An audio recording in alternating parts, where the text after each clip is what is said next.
This review day 1 of 3 because we've done most of the License Law Commission rule, and we'll do some more tonight.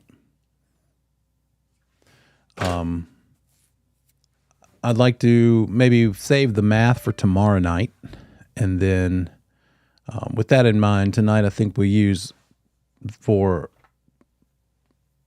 commission law and rule and the big stuff, the big ticket items, right? Agency, the exam review, first of all, law and rule, and anything you want to, because this is for you guys, right?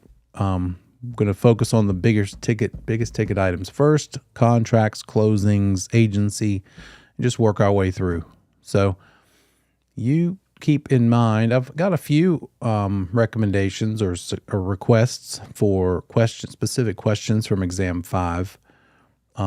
In particular, that we assigned for homework last week, to make sure that you did. If you didn't do it for tomorrow night, and we'll talk more about them then. And it's all fair game at this point, right? All the way through next Monday. Just throw whatever you got at me that you might have seen somewhere else, that you might have seen in a practice exam, even another practice exam. And I'm glad to work through it, help you figure it out.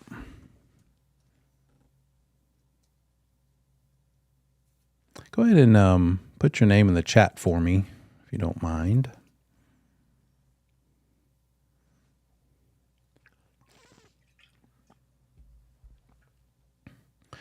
And let's start with some exam question review. So, well, now let's do some syllabus review first. Relink. I'm giving you a new Relink sheet that just came out. So the one that was in the Google Drive, I've replaced with this one, and there's only one difference. The only real difference is that now whenever you go to take your PSI, there is no longer an option to do it remotely. You're going to have to show up in person. They had that available during the COVID times, and so they've decided that they don't want to do it anymore. So that's about it. But everything else is pretty much the same thing. There we go. Let's look at that chart again. From pages 16 and 17 in that relink, don't forget, it tells you how many questions are from which various topics. And so this is a great time to start using that if you haven't already been.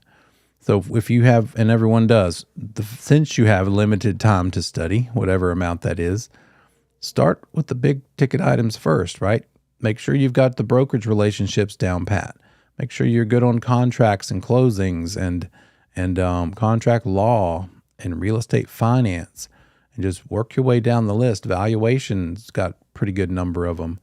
And of course, math was not a specific chapter. It was just interspersed amongst all the chapters. So when we see that on the PSI exam there will be 8 mathematics questions, it doesn't necessarily mean that will be the only 8 questions dealing with numbers. It just means that those are the only 8 questions you'll have to bring a calculator, use a calculator for. They'll tell you the numbers. Remember when we calculated the prorated taxes? They would probably, in that case, give you that the one portion of taxes was $938 and the other portion was $2,316. And then they would say, depending on the time of the year of the closing, which one do we do with what? The bigger amount or the smaller amount?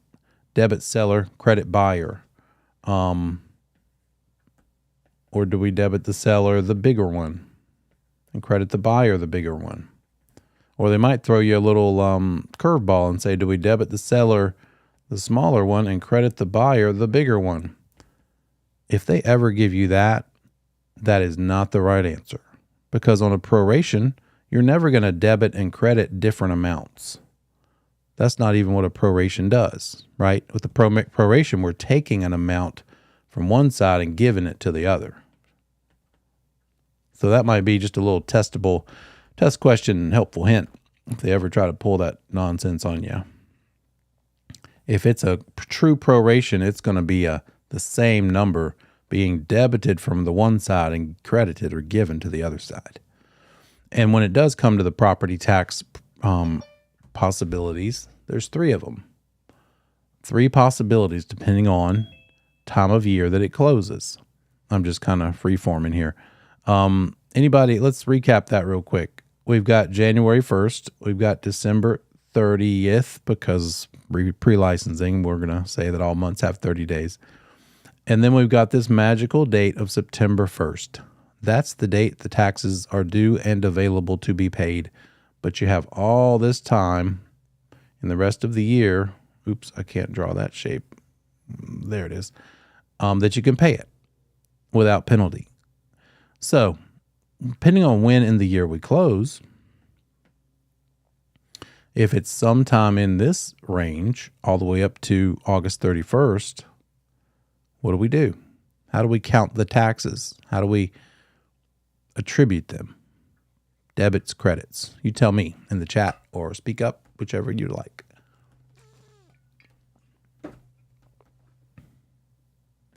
Debiting one side and we're crediting the other. And then the next question is, whose portion?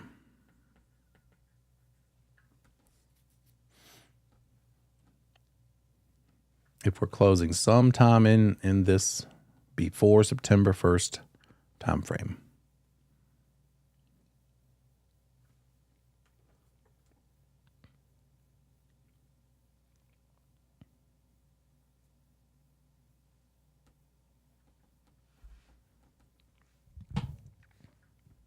No one?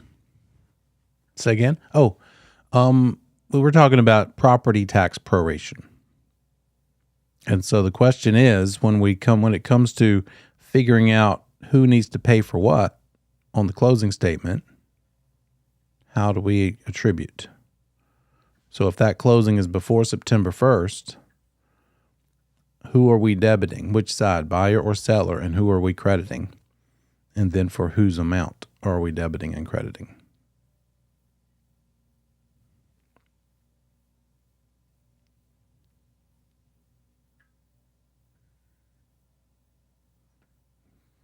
And then whose portion? Buyer's or seller's portion? You're good. You're right. You're right.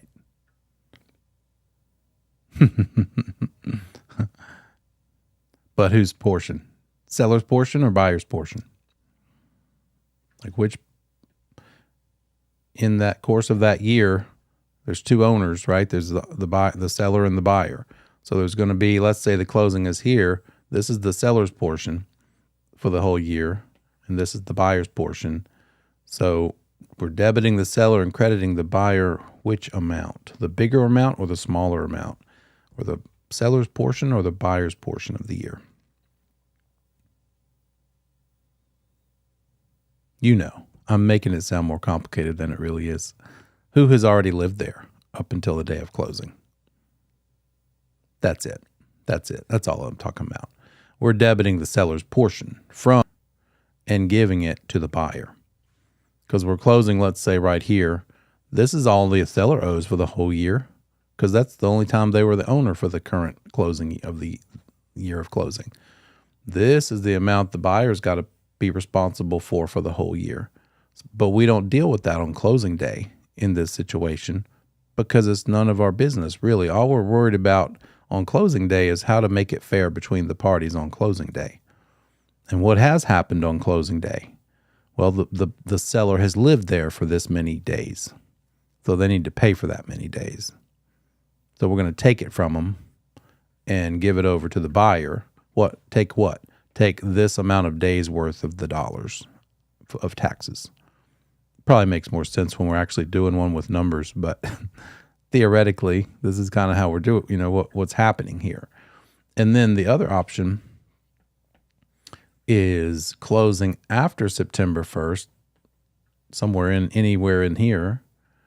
And how are we doing that one? I need to give you more information. If we're closing after September 1st and the seller has paid the taxes for the year, then what are we doing? We're debiting somebody. I don't want to say the other one yet because that'll give away the answer. Whose portion are we worried about when the seller has already paid for the whole year?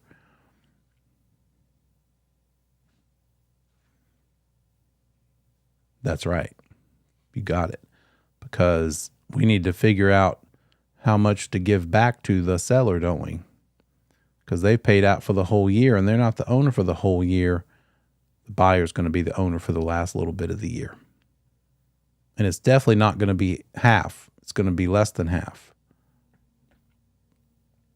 So in this case, this closing is our closing date. This amount is the buyer's portion. And so that's what we're dealing with. Buyer's portion. So therefore, how do we treat it? Tribute that buyer's portion by doing what to whom? I'm going to debit who? Debit which side?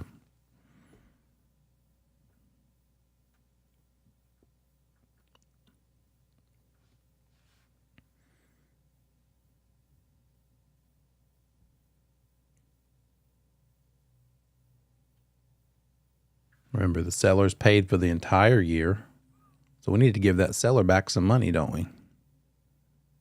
So we know we're going to be crediting the seller for sure because they're out of pocket all year long for the whole year. So we're going to take the buyer's portion from the buyer at closing, give it to the seller. Put it back to the seller's side to make up for the fact that they paid for the whole year already. Right?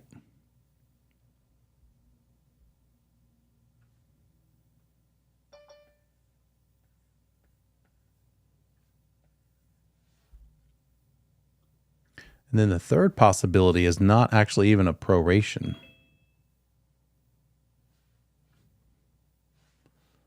That's one where the seller has not paid for the whole year at all.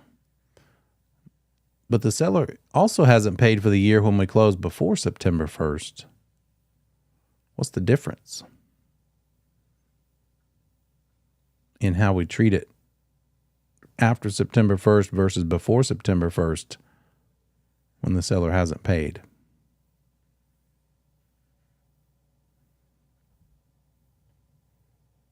Why is it different? Treated differently, I should say.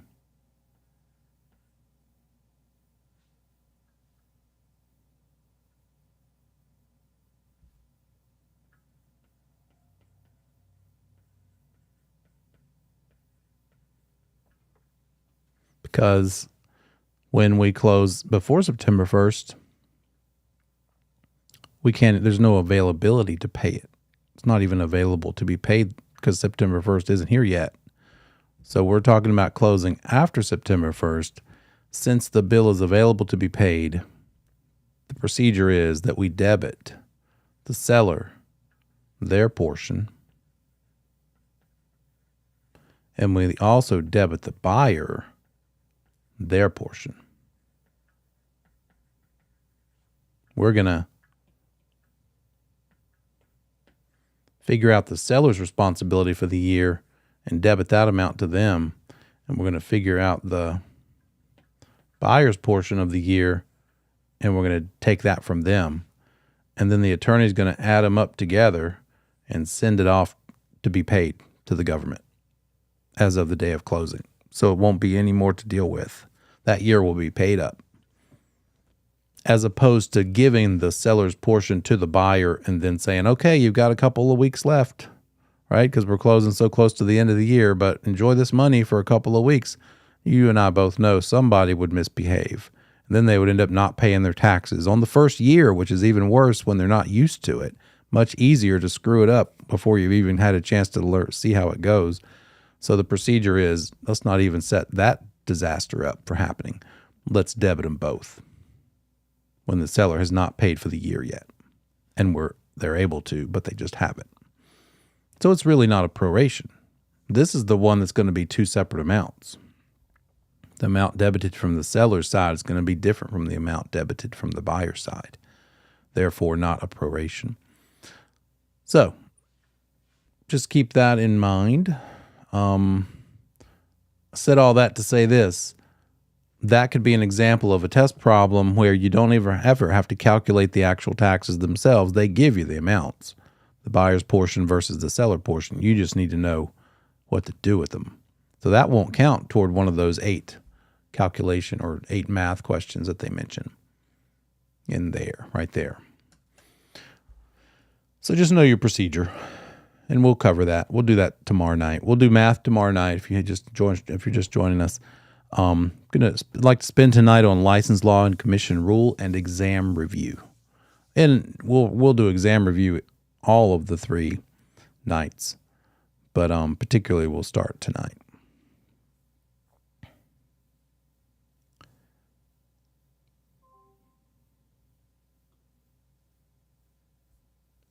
Hopefully your syllabus looks really messy right now because you've been making notes, referencing the textbook, filling in maybe definitions, just really marking it up. And so now would be a good time to print out a fresh one and use it as a review tool. So like,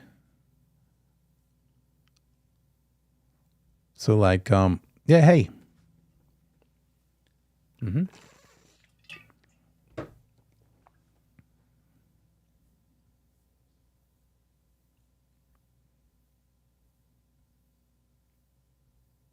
That's in the Relink book, the Relink PDF. And I just linked it. Were you in when I linked it in the chat?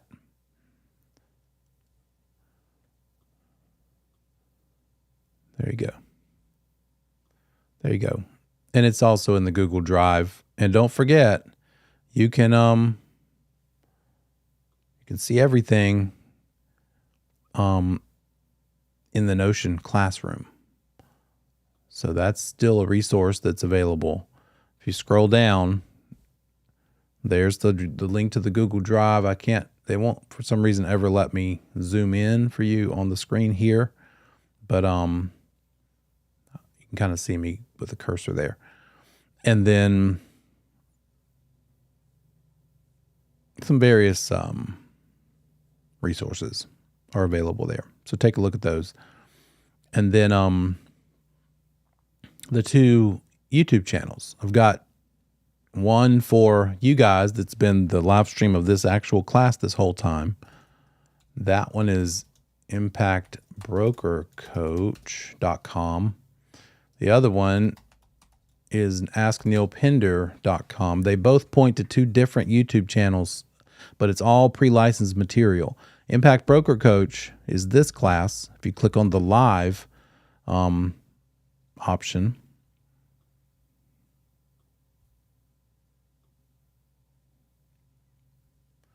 looks like this.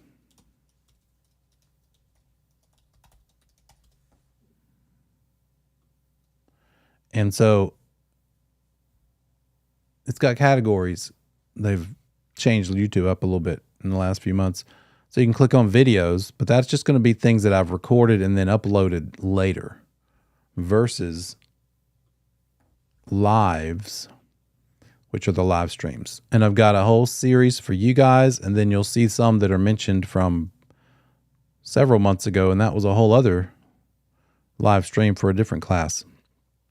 But if you click on the videos one and go all the way to the bottom, the oldest ones, there are the individual individual math calculation walkthroughs where I will write it on the iPad and talk through it. And then the oldest ones up next to that are some other math specific like workshops or maybe question and answers that somebody asked. There's an assorted math review that was about a little 20-minute deal. So you can cut and paste, just kind of pick and choose. If I had all the time in the world, I'd go in and dissect them and save them up into topics, into like 10, 15-minute topics. That'd probably be more useful, but I'd need to take a lot of time to do that.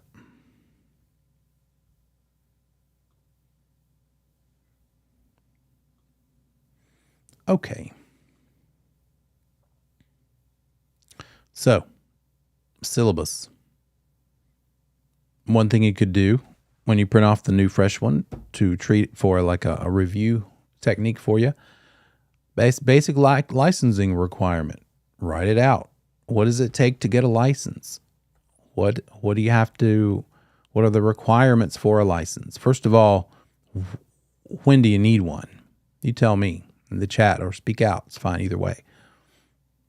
At what point does someone need to have a real estate license to do real estate?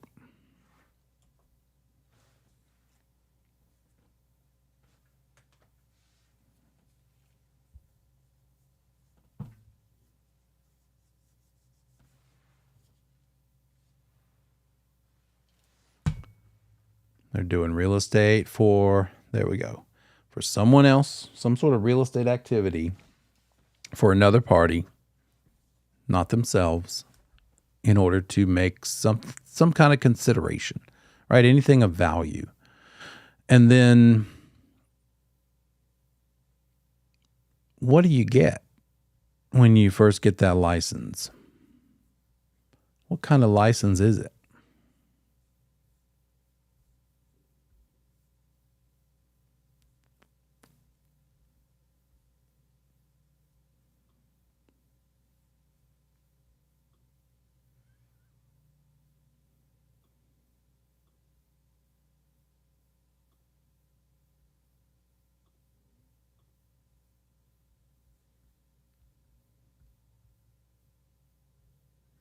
It's one type of license.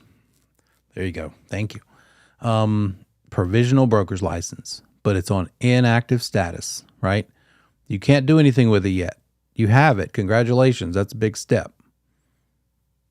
But the first step is to get it, and then you're going to have to activate it. And the way you activate it is to do what? It's inactive. How do we get it active?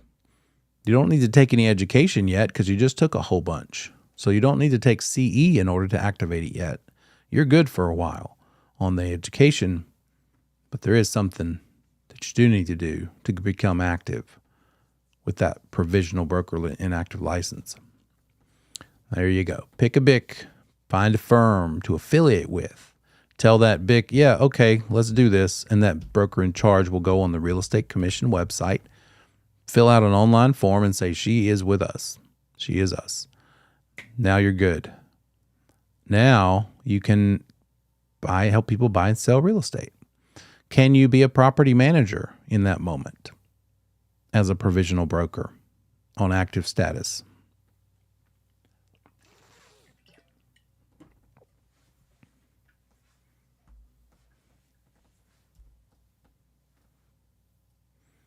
You cannot. There are a couple things you cannot do, but not many. You could do pretty much everything I can do or any other of us non-provisionals, but that's not one of them. You cannot be a property manager. Do you know what the other one is you can't do as a provisional active status licensee? What's another one? Property management and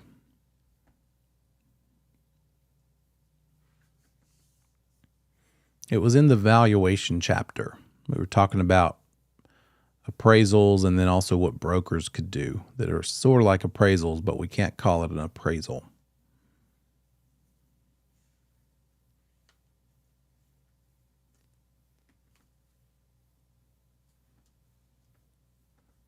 Here, let me change the response to private, so feel free to answer without any hesitation.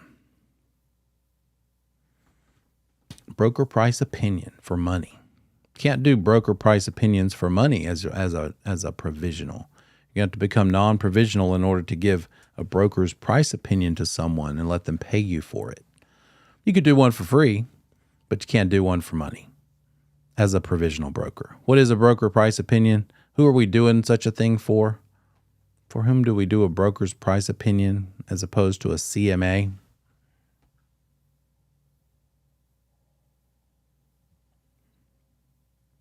At this point, guys, we are not following a timeline. We might say, well, let's talk about this chapter, but we're going to be all over the place because the test is all over the place. So I will be going down rabbit trails.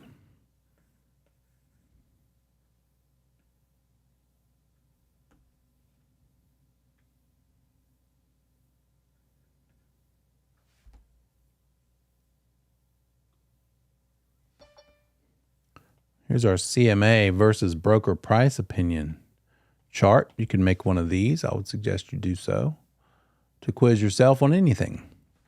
CMA is done as part of the listing appointment, as part of the listing duties, not just the listing appointment, but as part of everything you do for someone when you list their property.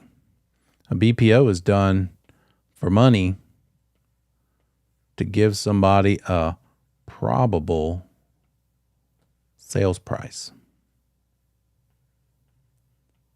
preferably in a range. It'd be smarter to give it to them in a range and say, I think your properties should sell for between $850 and $860.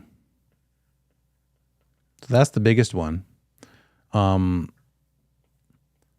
then the money thing is non-PBs only.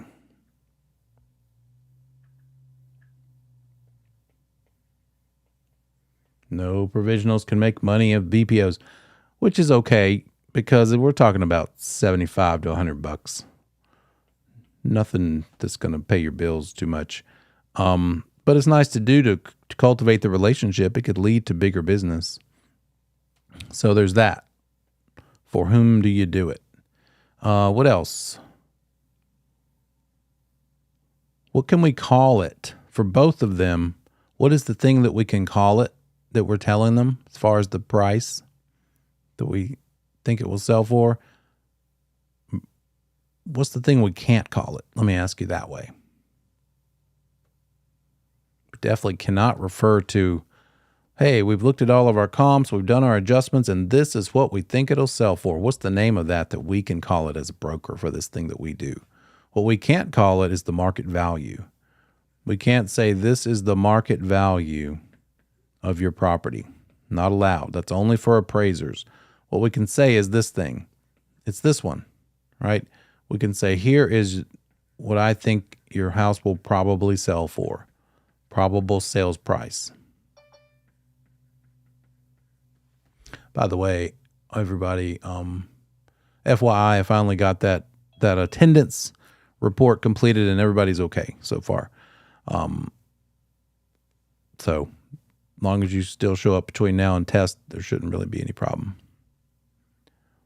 If you have a specific question, I will just direct message me, and I'm set to private right now. So if you just send me something in the chat, I'm the only one that will see it. So that's the other thing. Between these two, we call it probable sale price, not market value.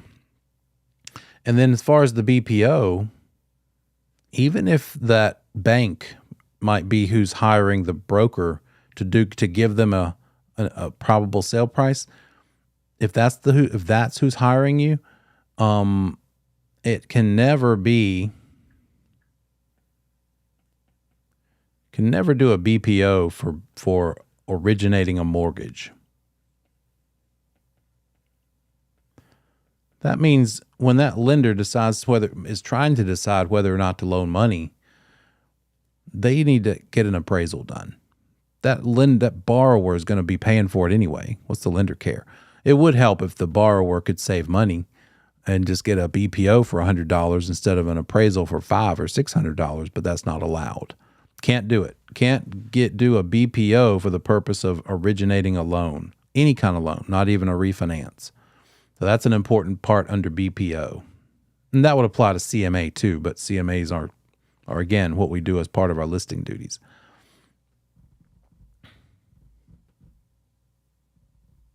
As to this particular topic, the other thing that we talked about was the appraisal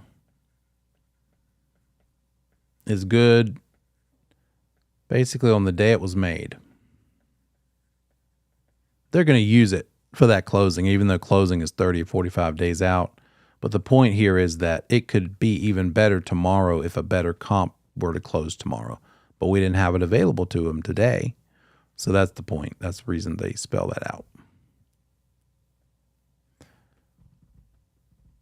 That's about it. Just off the top of my head. Testable things that I've seen before on lots of practice exams. Things that I've heard. So just keep that in mind. So that was provisional broker. What else about provisionals?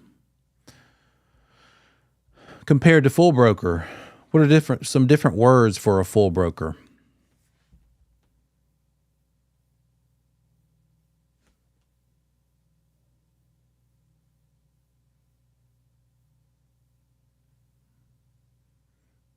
Full broker, also called non-provisional broker, also called just the plain old word broker.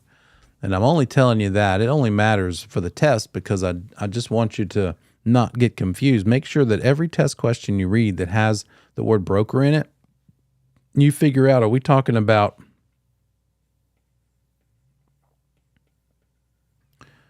a provisional one? Or is the test question talking about a non-provisional one? If they're talking about a non-provisional one, you might see the word non-provisional, non-PB. You might see the word full, but you will probably only see the word broker. So it's usually going to be like PB versus broker. And if you're thinking in the realm of the PB and what you guys can do as provisionals, and all you see is the word broker, it's real easy to let your mind switch that for actual and fill in the P on that B, right? So don't mistake it. Don't make sure you pause. There are a couple things that you should really be looking out for that are red flags when you're reading test questions. One is, are we talking about a PB or just like a full broker, PB versus B? Because they probably won't call them a non-provisional broker on the test.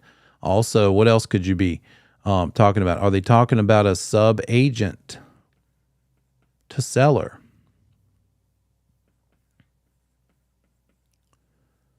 Or are they talking about a buyer's agent? Who is it that's helping that buyer?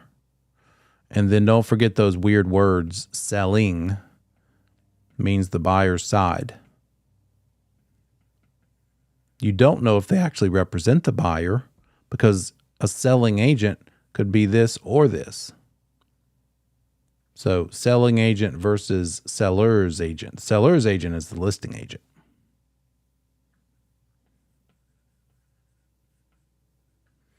And then let's see. Oh, offer versus contract.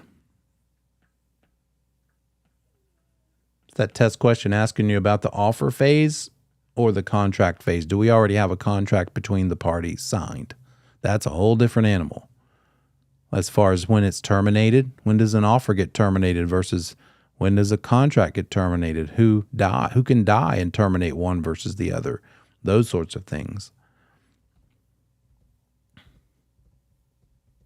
I'll try to think of some more like that. Oh, I do have a list already. Let me show you that. And I might have already put it in Notion. I believe I did. There it is.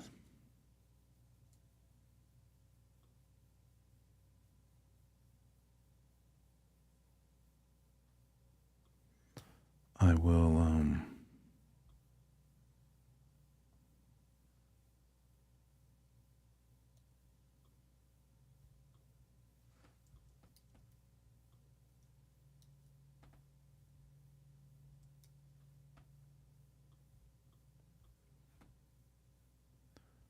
here we go.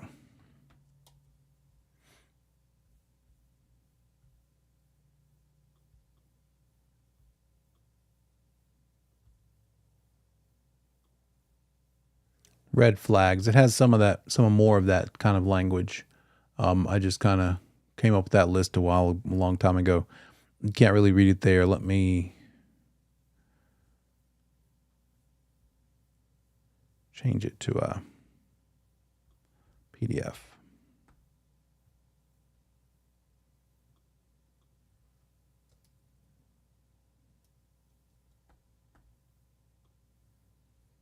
Here we go.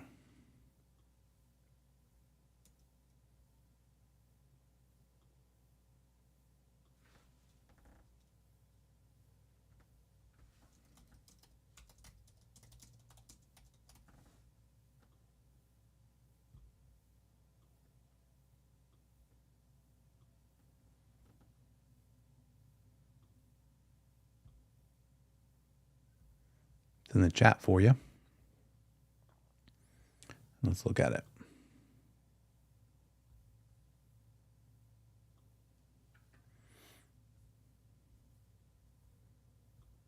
It cut off my title, but here are the items. And again, it's in Notion too.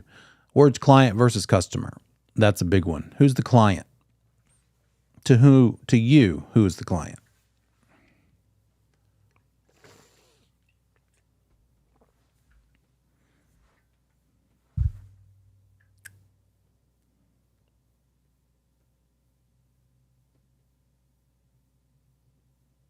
It's another word. Yeah, that's good. Who you represent. You got it. Another word. What's a P word? LMNO P word. What's a P word for client or customer for that matter? The something to the transaction. The something to the transaction. Think about grade school. You get in trouble. You get sent to the whose office? The principal to the transaction. So your principal is your client, probably. The other side's principal is your customer, and it's their client.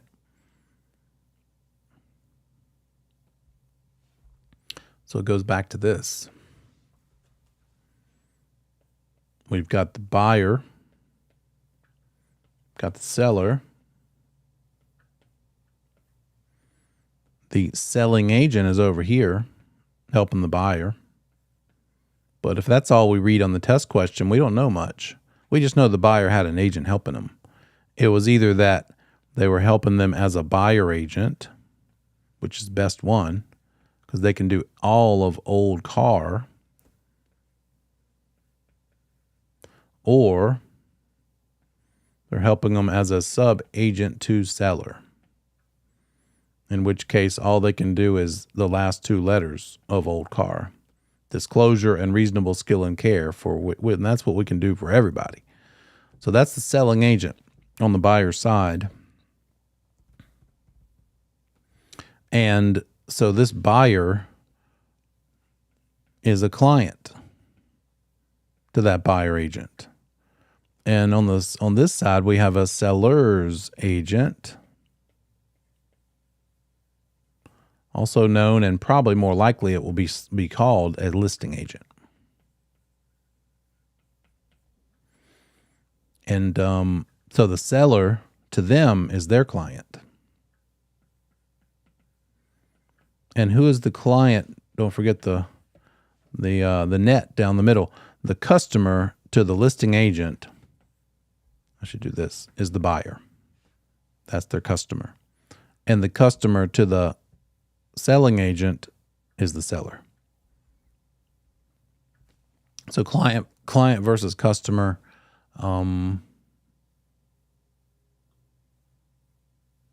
Offer versus contract. Co-brokerage versus in-house. If you see that it's a co-brokerage transaction, how many firms are involved?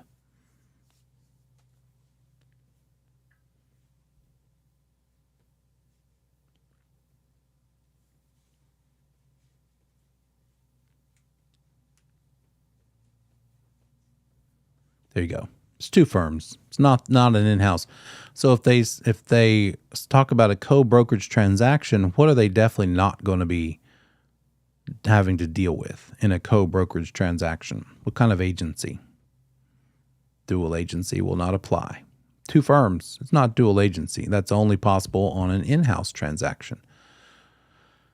Executed versus executory. What phase are we in if we're talking about an executed contract?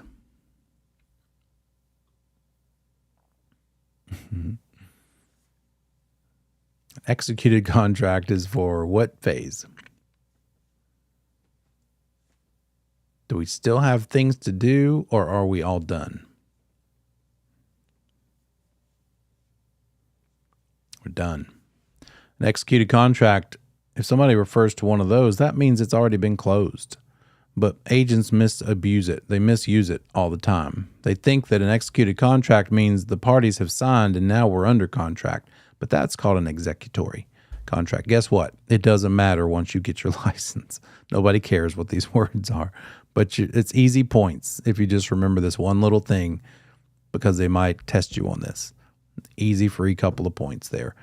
An executory contract means we are under contract. There's still some things to do. A lot of things. But that just means we are now under contract, but not yet closed. Executed means we're closed.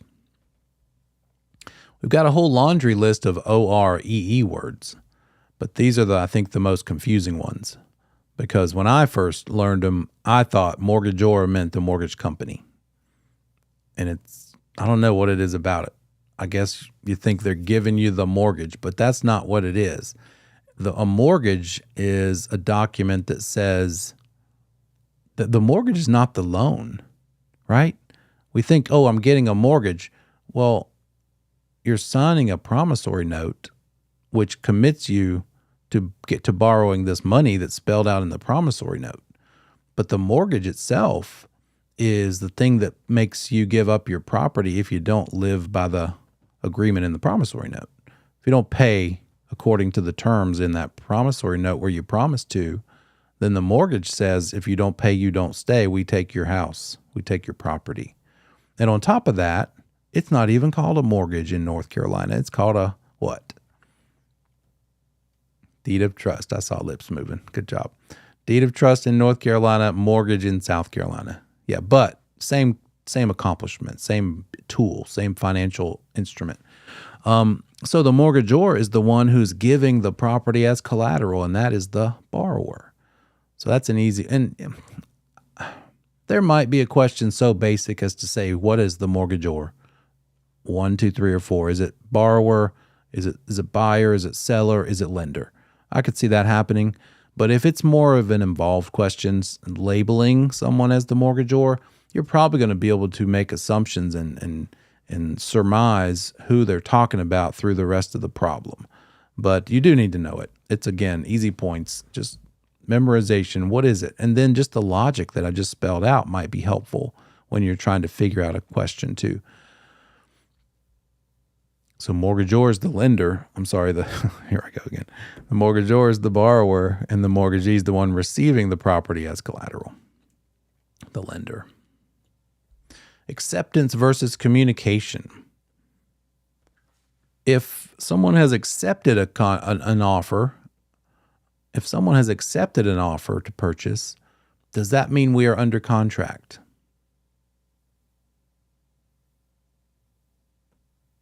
If they've accepted it, what does that mean?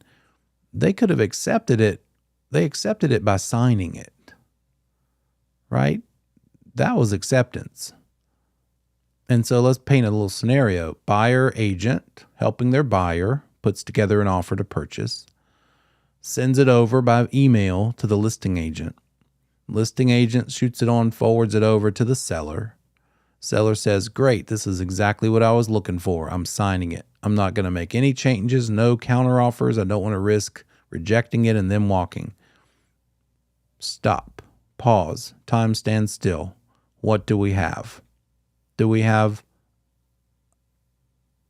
an executory contract? Are we under contract? The seller has accepted it. They've signed it. But do we have an executed contract? I mean, executory. Are we officially under contract? And that's what this is about. Acceptance versus communication. It's not about the acceptance. You also have to have the communication. It's not under contract until that fact that it was accepted has been told to the other side, right?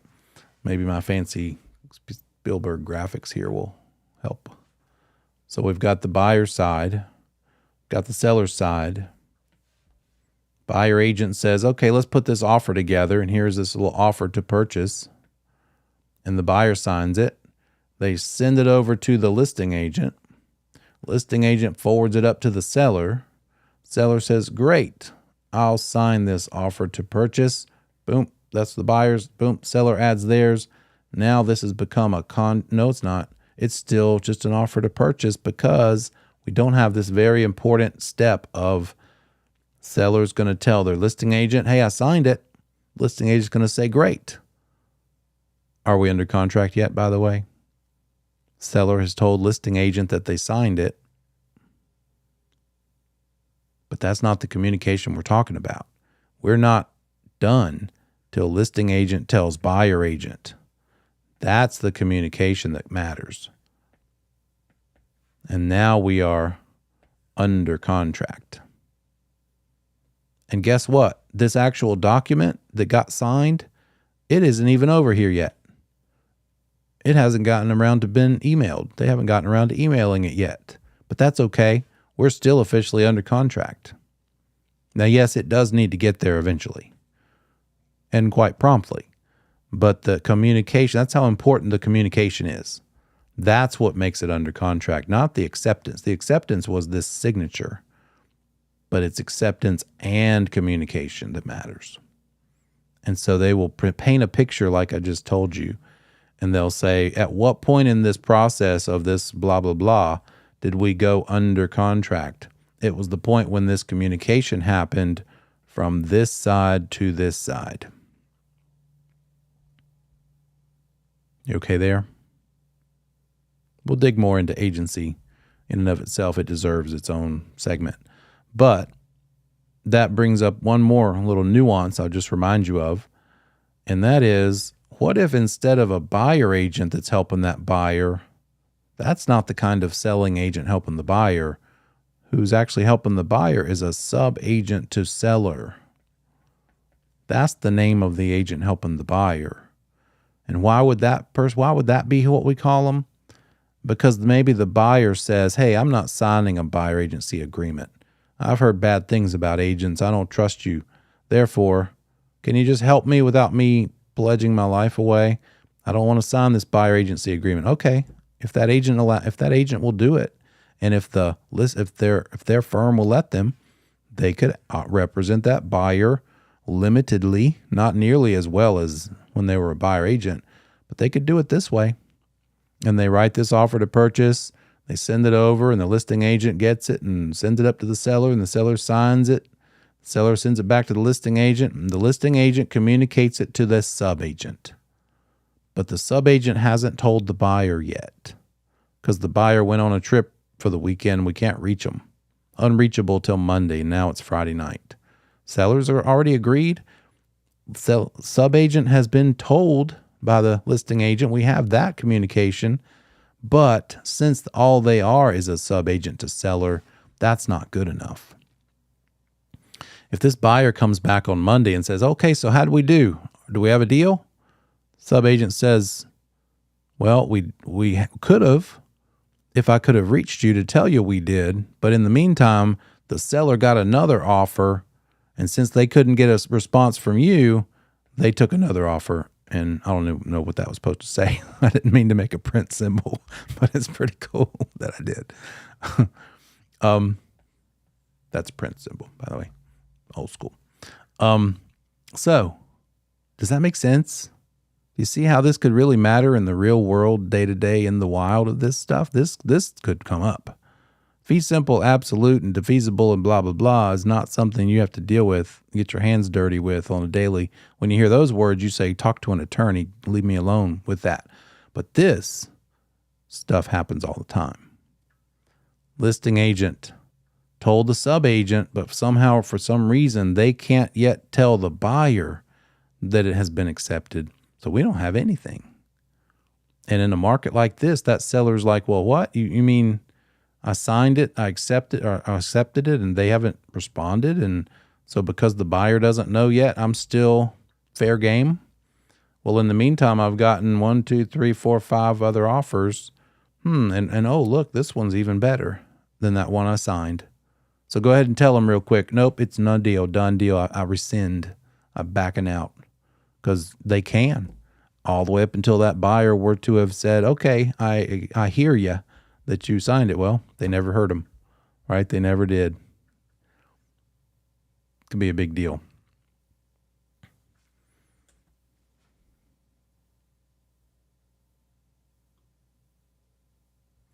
Acceptance and communication. And then part of all that topic is this mailbox rule thing. That has to do with mailing the accepted contract over to the other party. And the mailbox rule says if you sign that thing and then drop it in the mail, the date we can consider it to have been delivered is the date you drop it in the mail. As soon as you turn it over to the possession of the U.S. Postal service. You don't have to wait 3 days till they actually touch it with their fingerprints, the other party. It's today because you dropped it off today. That's the mailbox rule. But that only works for contracts, for delivering that document. It doesn't work for the money. What's the money involved in a offer to purchasing contract?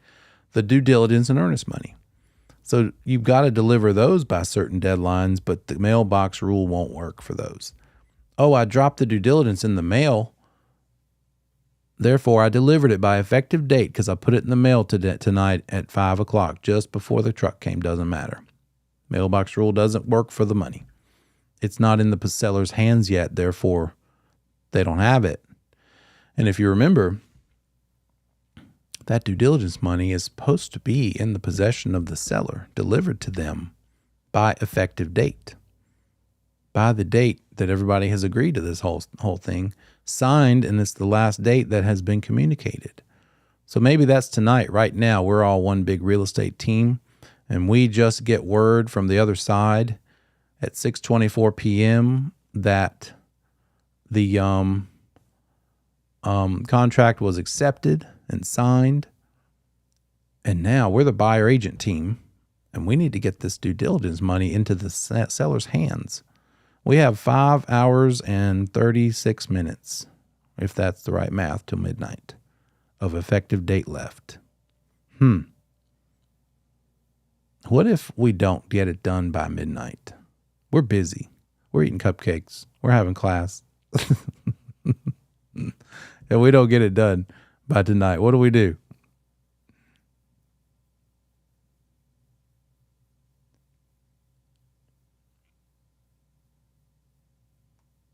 Yeah, I got you, Tony. I'll come back to that.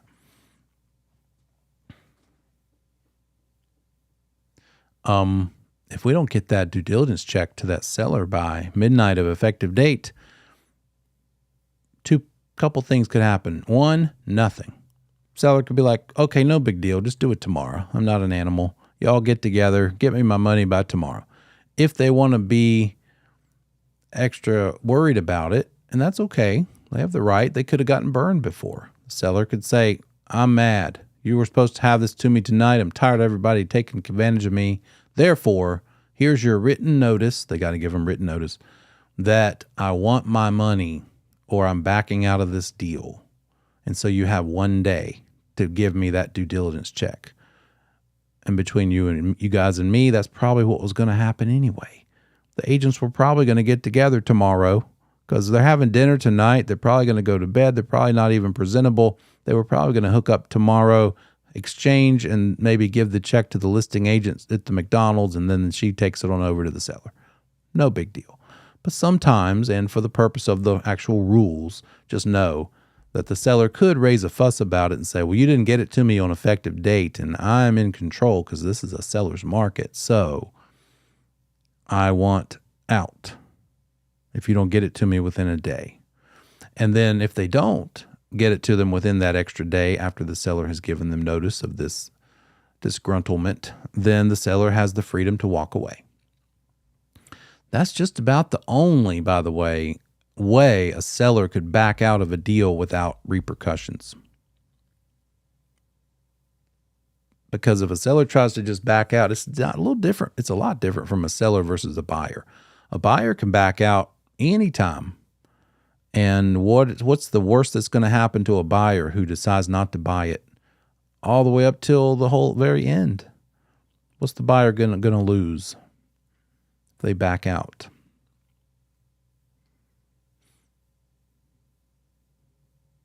The money.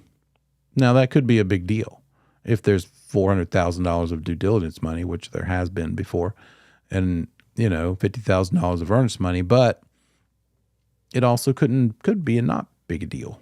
It could be $1,000 earnest and $2,000 due diligence or something smaller.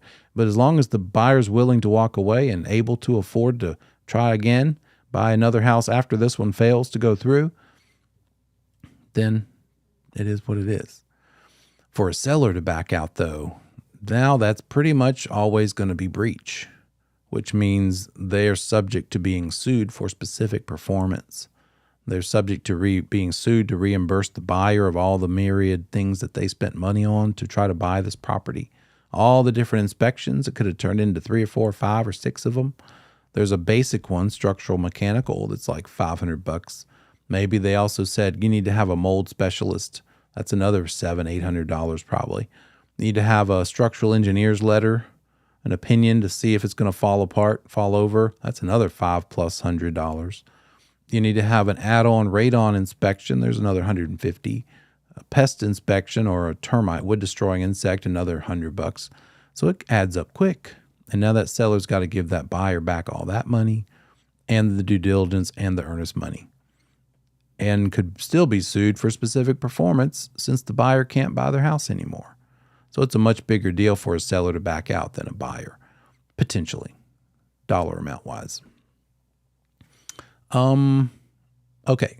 There were some questions about sending the contract in the mail or in the email. Can you give me more? What do you mean? You can either type it or say it, either way.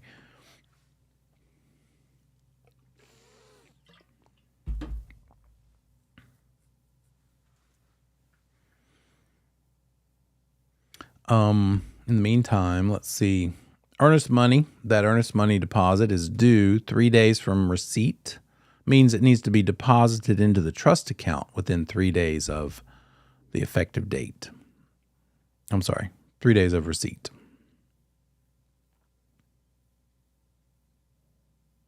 Oh, yeah. Okay, good point.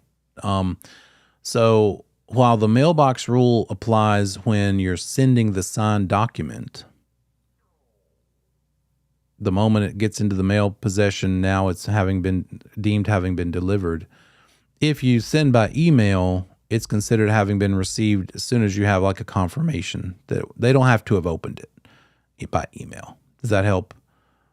Just prove that you sent it and it was delivered, like a return receipt or whatever you call it, read receipt. That's enough. They can't come back and say, well, I didn't read it for 2 days.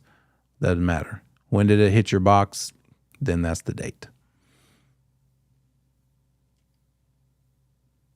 DD on effective date. We just talked about all that fun stuff.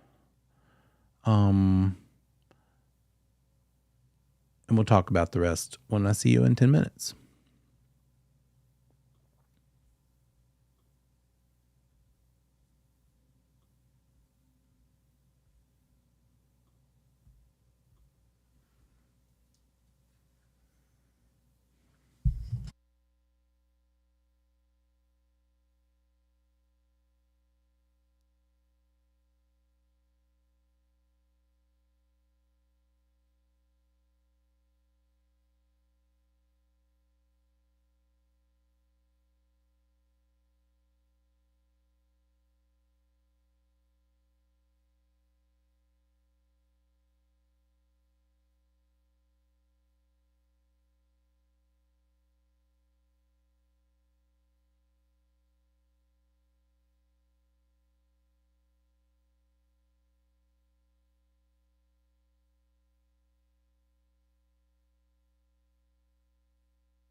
welcome back.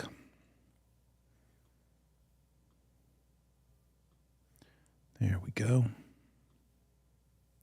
Oops, that wasn't what I wanted. There we go. Okay.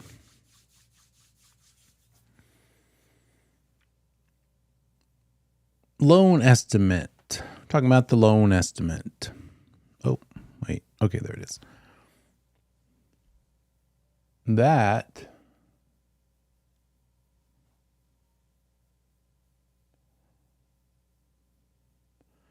is what is it? Tell me in the chat. What are we talking about with the loan estimate?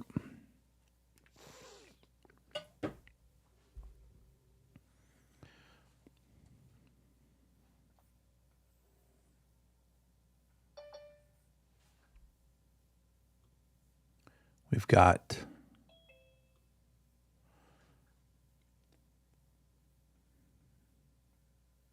talking about the borrower getting their loan.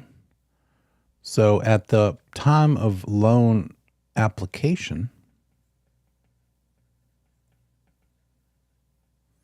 that lender has 3 days max to provide that borrower with the loan estimate. And that loan estimate is pretty much detailing the price, the terms from the promissory note, right? They're saying, here's what your payment's going to be at this interest rate for this many times and this loan amount. And then is there a prepayment penalty? And are we escrowing for taxes and insurance? They're going to disclose all of those things with this loan estimate due 3 days from loan application. What is loan application? That is officially the date at which the address is given. The address of what you're buying is provided to that loan officer. That's the loan application date. And then if we fast forward through the entire transaction all the way to the closing date, then let me do it this way because I don't want to confuse terms. Closing date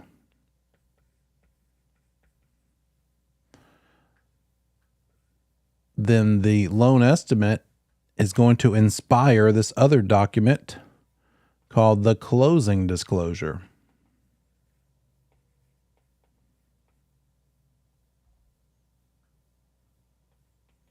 Which is due no later than 3 days before the closing date. So those two things kind of hinge on each other. And if, let's say, the closing disclosure is given to the buyer, but then maybe 2 days before closing, they change the interest rate. Well, then guess what? We're not closing on this day. We're closing on whatever 3 days from that change happens is.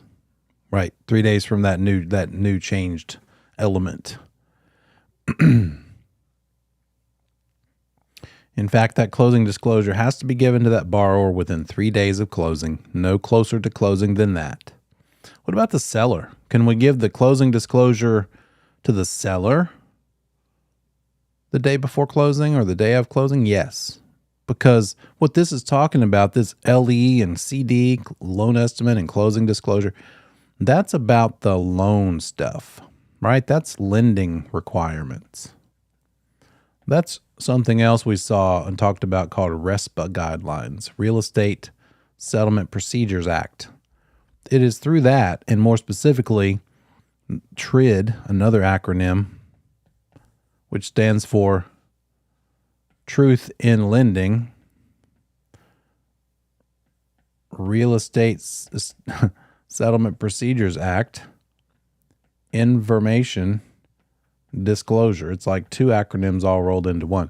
And part of TRID is this thing, making sure the loan estimate is a really good indicator of what that borrower is truly going to end up paying at closing, because that was abused a lot before 2008. Lenders would promise a low rate, but come to find out when the borrower read the fine print, how was that low rate made possible? You know, off the top of your head, what a common trick would be to quote a low rate. How is it possible to give a rate lower than the market rate right now?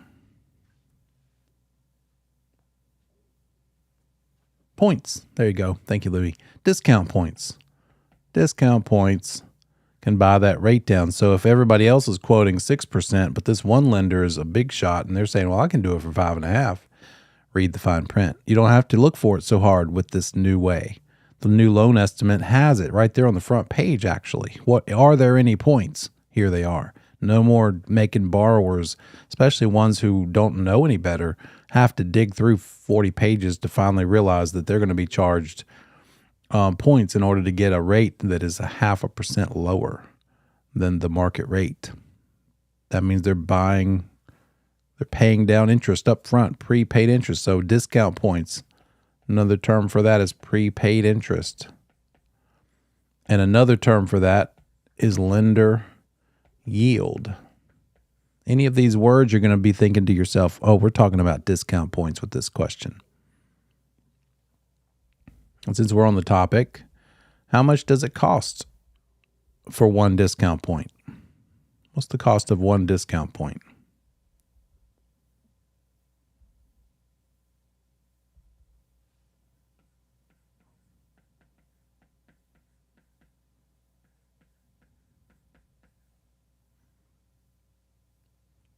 %1 of what?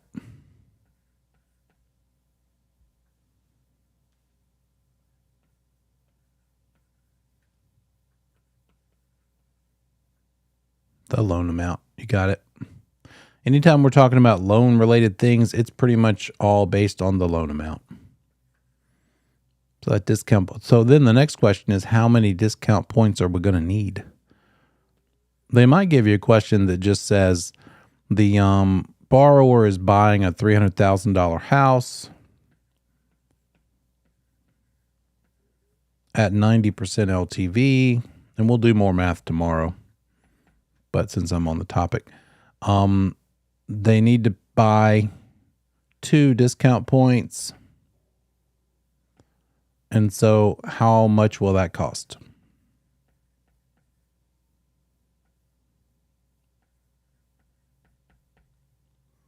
How much would 2 discount points cost in this situation?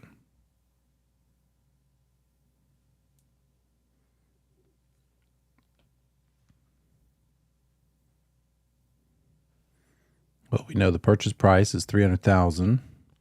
We know they're borrowing 90% of that, which is $270,000. And so if we know the loan amount is $270,000, how much are the points going to cost in dollars?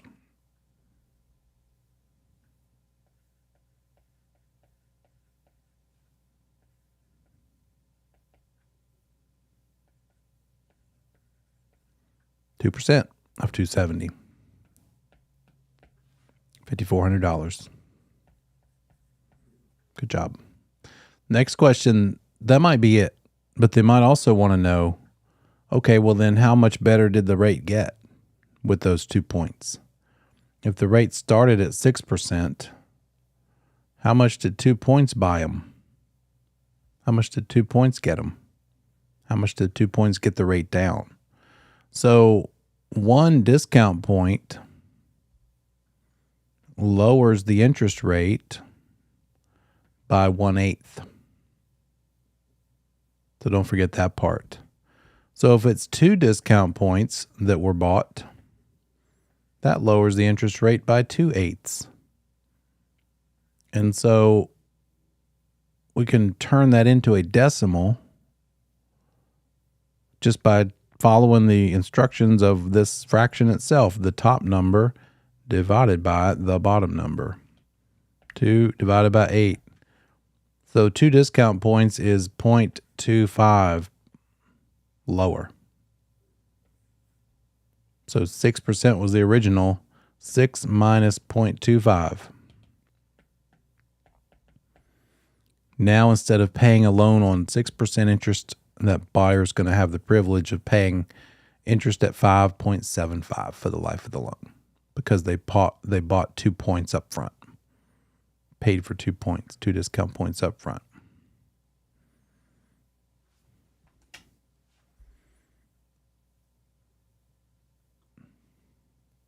Got all that from LE due 3 days from loan app, and then CD due 3 days before settlement. Another thing, RESPA, Real Estate Settlement Procedures Act, says we brokers cannot accept kickbacks from vendors. We can't take $100 from the inspector because we recommend the inspector.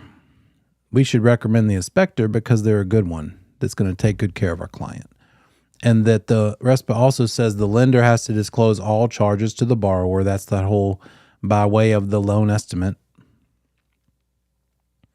And then another testable thing about RESPA is it applies to all federally related loans. But I know the inclination is to think, oh, that means FHA, VA. But in this case, it means all of them. Even conventional loans have to follow RESPA guidelines. Even lenders on conventional loans. Because even conventional loans are now overseen to some degree by the government. So therefore, they're kind of federally related too. It is still the case that FHA loans are insured by the government, while VA loans are guaranteed by the government, and conventional loans aren't backed by the government at all. But because they are all overseen by the government to make sure we don't have 2008 happen again, then those are still considered federally related. They're at least related. The mortgage insurance premium on an FHA loan never goes away. So what does that matter? If you're thinking about getting a loan that's conventional versus FHA, that might be something important to consider. Most of the time people pick an FHA loan because it's the only option they have. Because that's the credit they have. It's lower credit available, and that's what they have is credit not good enough for conventional. But if they could choose, sometimes they can. Should I do FHA or should I do conventional? It might be something like this. This borrower might be thinking, okay, should I do FHA or conventional? Well, the pros of FHA is it would allow an even lower down payment, typically. Conventional tends to stop at 5, although there are some special programs with even better credit required that could maybe get it lower than that. But the standard is this. So maybe somebody does have the 5%, and so they truly can, and they have good enough credit. Credit can be a little lower on FHA, but let's say this borrower is good either way. They truly can decide between the two.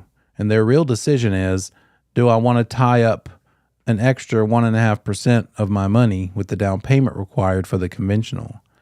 Well, one big reason they might want to do that, go ahead and suck it up and pay 5% down instead of 3.5%, is that mortgage insurance, which is called MIP, mortgage insurance premium, on FHA never goes away. You can never get out of it.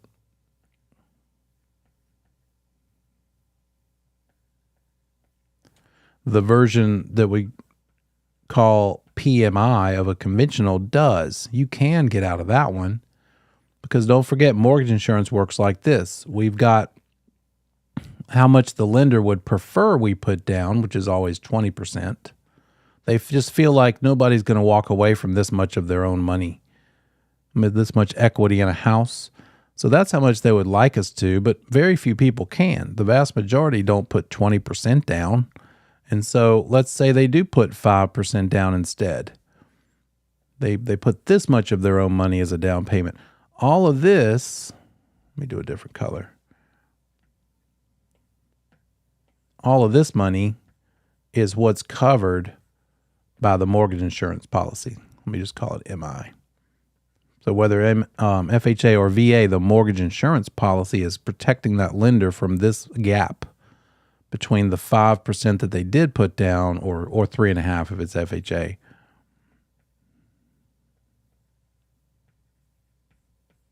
And the amount that they would feel most comfortable with the buyer having put down. So eventually, the house is going to appreciate. You put 5% down, the house is going to go up in value. It started right here, worth $300, and over time it's going to go up just naturally. And so 5 years from now, it might be worth $310. And then in the meantime, Your loan amount that you borrowed to buy it has been going down too. So your loan amount has been decreasing, and that adds more equity in your property. And then maybe you also got handy with some repair work or some upgrades. Then you upgraded the kitchen and the baths, and you added that sunroom or porch. Things that increase the value of the house. So improvements, the appreciation, and paying down your loan over time has now increased your equity even more. And eventually it gets you all the way up to that 20% mark. Now, in 5 years, let's say we discovered, now the house is worth $310 just because compared to what it was before. But we also put like $50,000 of work in it. So it's really worth, let's give ourselves partial credit for that and say it's worth $340. Because you don't necessarily get dollar for dollar back when you do improvements. And then let's say we started with a loan amount of $250, and so now we've paid it down to $220. So if we were to sell it today, what would we end up with? We'd have $120,000 basically of equity. What percent of 340 is 120,000? 35%. Hey, we're there. We skyrocketed it. We blew way past that 20. You don't need to know what I just told you as far as the problem goes, but I'm just pointing out that now that's how conventional mortgage could result in, let's get rid of that PMI. We've been paying it for 5 years. Between the appreciation, between the improvements, and between the loan amount coming down, we hit our 20% and then some. Now let's tell the mortgage company, look, we're not paying this anymore. And they'll say, okay. In fact, they really would have stopped even charging it automatically once they confirmed that you hit 22%. But don't worry about that. If you suspect you're at 20, you could say, I want to go ahead and stop it. And they say, well, you're going to have to prove it by an appraisal. And so let's see where things stand. But all that to say, if somebody truly were able to decide between these two, and let's say back to our example, originally 300 was the price. Well, if 300 was the price, then they were looking at either putting $10,500 down or $15,000 down. So is $45 extra $100 worth it to you to be able to eventually get out of this PMI? By the way, PMI or some kind of mortgage insurance, it could be another $100 a month. So how many $100 is in $4,500? That's 45 months worth of PMI. How long are you going to be there? More than 4 years? Then go ahead and do the conventional loan probably. Those are all things that in real world that a buyer would need to think about. And they're more likely going to talk to their lender about this stuff. But the point is, FHA, the mortgage insurance never goes away. Conventional, you can buy your way out of it. Yeah, sure.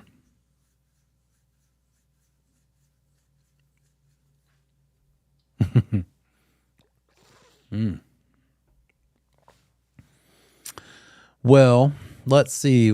First of all, we know that a bank, especially if it's a better credit loan, is going to be sold anyway. The loans are going to be sold on the secondary market to someone else. But whatever, if that bank was, I don't know if the Silicon Valley Bank is a holder, servicer of loans or not. And that's a good question. I don't know off the top of my head. I'll ask some lender friends what the deal is there. I would think they'd have to sell them off probably to get cash to help buy their way out of their problem, so it wouldn't affect the loan, the loan holder, the borrower. I would think it would just be that kind of deal, and then the bank has to take even more of a hit. But yeah, that's a unique situation where we haven't seen anything like that since 2008. It's crazy. Who knows? But I was also listening just before class on a little dog walk, listening to a podcast, and they were saying this makes for great headlines, but does it mean the end is near and all banks are about to collapse? Not at all.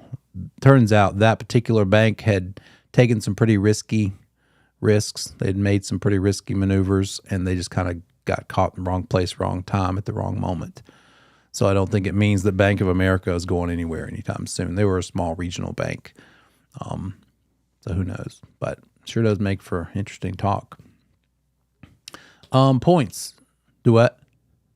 Yeah, please. Sure. No problem.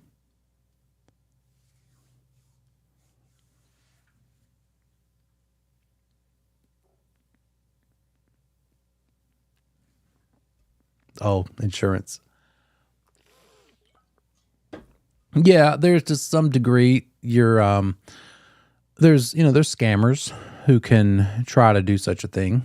Yeah, I don't know how much of a risk that compared to how much they imply it is to be worth the product they're selling. But you do have title insurance for a reason. And I'm not sure what his specific product is that he's hawking in that sales pitch, but yeah, it's possible. Just not sure how possible. It's probably not as scary, not as possible as they'd like you to believe, so that you buy their thing in fear. You're welcome. Points being worth it completely depend on your goals, your financial goals, and you're buying down the rate. Well, what's the alternative to buying? If that's what lets you get into home ownership versus keeping on renting, and if rent is like out of the roof, like it is, then at least if you can get in because of some points, as long as you have the money, how long are you planning to own it, for one thing? That matters a lot. If you're just trying to own it for 2 years and get out, the points they might cost more than makes it worth it, your effort. And then how long are you going to own it? And then how much does it help, right? How much does it increase your ability to own it? And then how much would you save on rent when you factor in the benefits of home ownership, the tax deductions of your interest, for one thing? Because we're talking $3,000 to $5,000 plus a year in interest, easy, if not way more, tax deductible compared to no deduction. Your landlord gets it because you're paying their mortgage because they're probably leveraged. So you're paying somebody's mortgage, may as well be yours. That's the standard answer for us brokers to try to help people, but it really is the truth. It's usually the case that owning is better than renting, but not always. Honestly, it's not always the case. In the last couple of years, for me, I'm probably going to get an offer. I got an offer, but I'm probably going to get it locked down on my house maybe this month or this week, and we'd probably have to close like October. But for various reasons, we're not going to be ready to do the next thing of ownership. We're going to probably rent for a year. I'm not going to talk much about it to the public. I don't want them to say, you sell houses, why don't you own one? But I'm not ashamed of it really, because it is true. It accomplishes a goal. It's faster than building. If the building is the next thing you want to do, I don't have time to build, and I need to use the money from the sale to do whatever the next thing is. Therefore, that's probably going to be, and so I just tell people that might be your best move. My thing is, let's figure that out before you spend a bunch of time on them as a broker, right? Let's limit our time we spend. Don't show them a bunch of houses to buy, then do the work and realize, oh, I never should have even been looking. You should have been a renter this whole time. Now you're out, that you'll never get back that time. A couple other things. Let's see. A VA loan isn't the only kind of loan a veteran can get, right? They can get any loan that anyone else can get. It's just that the VA loan will allow them to not put any money down if that's what they don't want to do. That's what they want to do. But it might be that that's not their best financial move. Let's say they have the money to put down. They just would rather not. But once they add up the various charges and realize that a conventional loan is always overall the best deal because it's for better credit, lower risk, maybe they'll go ahead and pony up the down payment for the conventional, even though they don't have to, but they choose to because they get a better long run deal. Appraisers appraise, brokers do either CMAs or BPOs. And then for math problems, weed out whatever's not necessary. Don't forget that they're going to give you probably more numbers than you need for the calculation. So weed out those. Try to read it through one time. Then think, okay, what are they asking me for? Now read it through again and decide how much of this is necessary. And if it's an excise tax problem, you don't need the loan amount, right? Because excise tax is not a sales tax on the loan amount. It's a sales tax on the sales price. It has the word tax in it. They might give you an excise tax problem and give you the price, the loan amount, and the tax value. And you don't need the tax value either. That could be confusing because excise tax is based on the sale price. And then on that T formula, on those, one of the bottom numbers is always some sort of a rate. Could be a tax rate, could be a interest rate, could be the dollars per hundred of property tax rate itself. And then when it's mill rate that they give you, divide that number by 1,000. If it's dollar per hundred, divide that number by 100, as it says. So just a little helpful hint sheet, red flag sheet to be looking out for. Take a deep breath when you see these sorts of things on the test and make sure you're clear what they're asking for.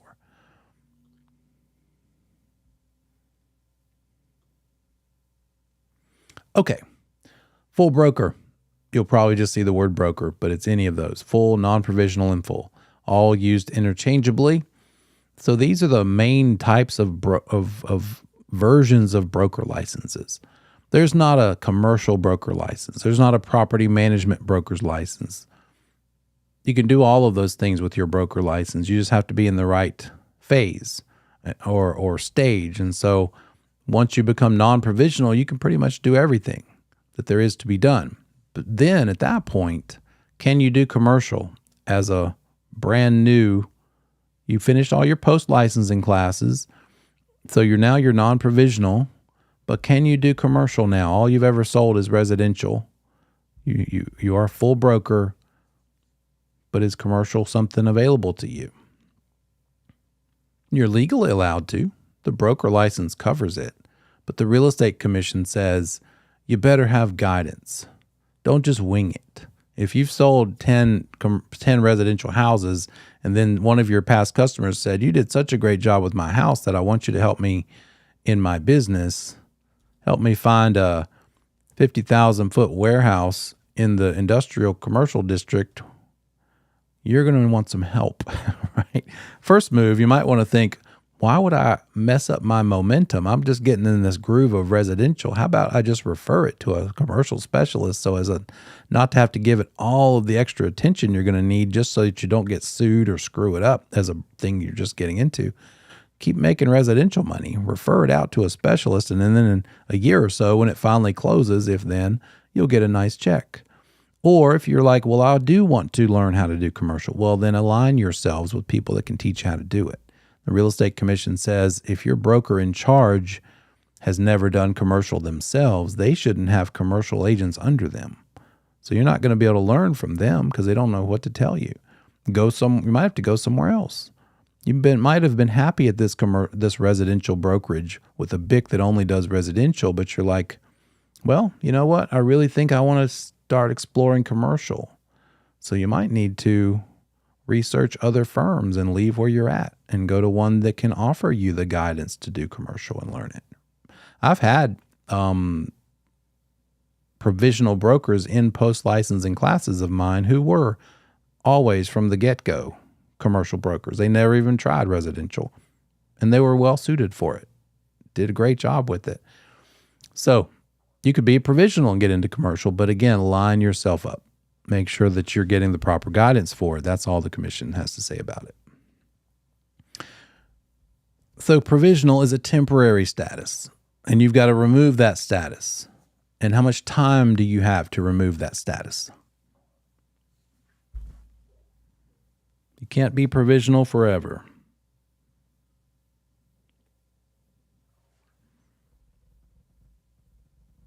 $18 months, you got it. 18 months. And what does it take to remove that status within those 18 months?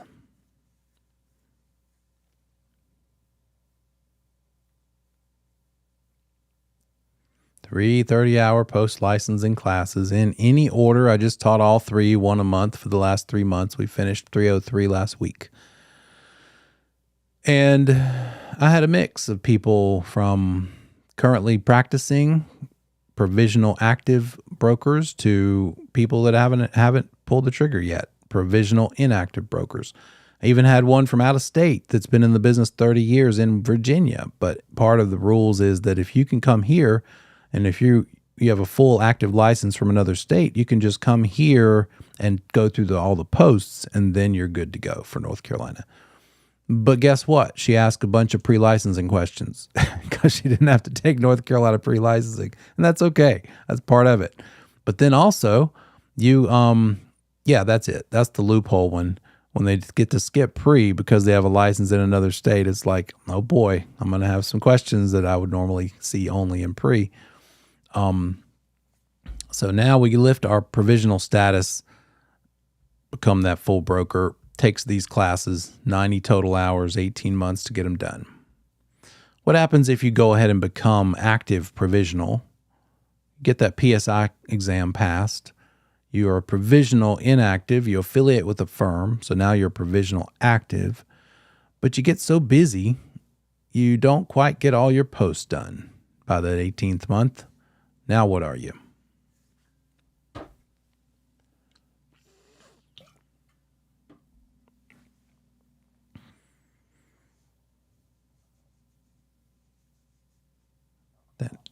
Active provisional license, what happens to it when you go more than 18 months before you get your post-licensing classes done?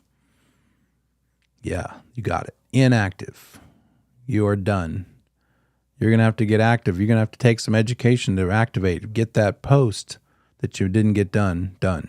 You better stop what you're doing. So what's the first step you do when you realize that you have become inactive? Maybe because you didn't do your post by 18 months, or you don't do your CE by June 10th. First step when you go inactive, they like to ask it this way on the test. First step is stop doing real estate. Stop all brokerage activity. Everybody always says, make up your education. Well, yeah, but that's step 2.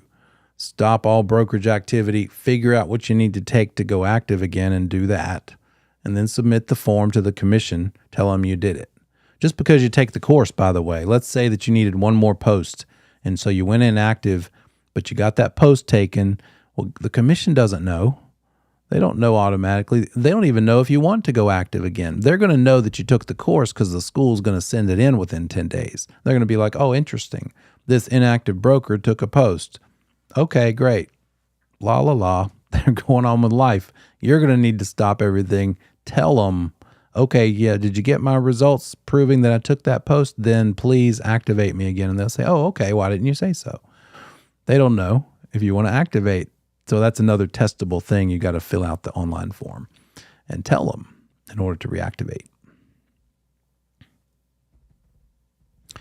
What is it that makes you a provisional? What are your limitations as a provisional broker? What do you have to do, or what can't you do? What are those things?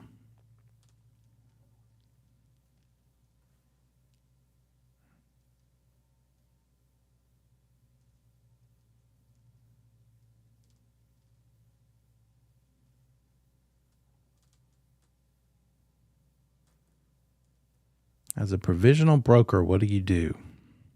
What's your relationship with your broker in charge? What's that like?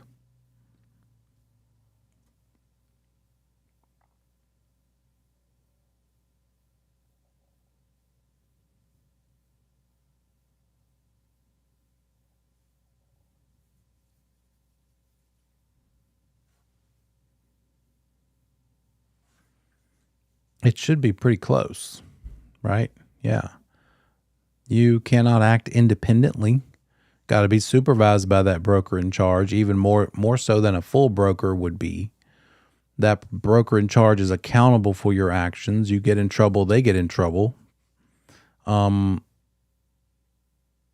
it's temporary status. We knew that already. But that big relationship with you, with a provisional, should be, that broker in charge should know what you're doing the whole time. And what if you get on the ball and you take your post licensing classes, and within 2 months of your first getting a license and you become non-provisional? Well, now that broker in charge isn't as responsible for you according to the real estate commission, but you probably still need to learn some things, right? It's probably not bad to still stay plugged in, still be pretty close, but the difference between provisional and full or non-provisional is broker supervision, for one thing, BIC supervision. There's still some things the BIC makes sure that non-provisional brokers are doing right, but not quite on a transaction-to-transaction basis.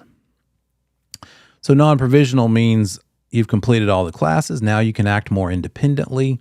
You're independently accountable. There's this letter of inquiry the commission will send if they get a complaint and they decide they need to investigate that complaint. That's also called the brown envelope. And that's something that instills fear in the hearts of agents because they're like, oh, I'm in trouble. Now what? What happens now? So if you're a provisional broker getting a brown envelope letter of inquiry, you call your BIC and say, oh, I got the brown envelope. And they say, yeah, I know, I did too, because they get it at the same time you do. Your broker did this. Your provisional broker did this, or the accusation is this. What do you have to say about that? What can you tell us about it? If they were to reply to you, yeah, I got one too, what did you do wrong? Then that's probably an indication of what's going bad, because they should know all of your ins and outs of various transactions. They should know which one was the problem child that probably was the issue that caused a complaint. It might be that they don't get in trouble because they did everything and maybe that provisional kind of went rogue, kind of did their own thing despite what the broker in charge told them to do. So it's not automatic that they're going to get in trouble. It's automatic that they're going to be looked at because they are so accountable for that provisional's actions. And again, just be careful about broker, the word by itself. That means non-provisional. That broker in charge supervises provisionals particularly, but they also have duties about advertising and supervisory responsibilities like making sure you renew. Even a broker, non-provisional broker, needs to be reminded by the BIC, hey, it is now May 15th. From now through June 30th, sometime in that 45-day window, pay your $45 renewal fee. Because if you don't, what happens if you don't pay your $45? Be careful about this word. What's the name of what happens to your license? Your license becomes what? And it's not inactive.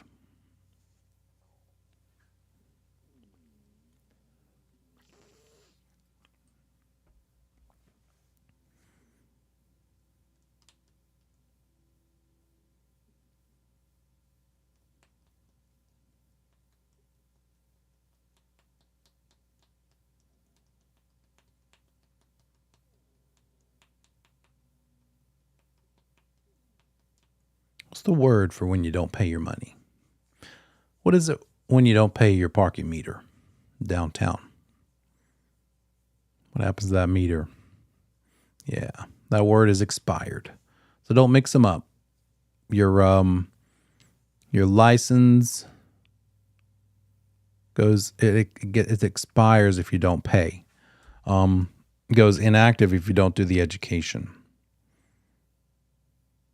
And then what's the problem, or what's the way that the broker in charge needs to oversee the advertising? What can go wrong with advertising? Two things in particular could go wrong. A broker could do wrong when they run an ad. They could either mess up on one thing or the other.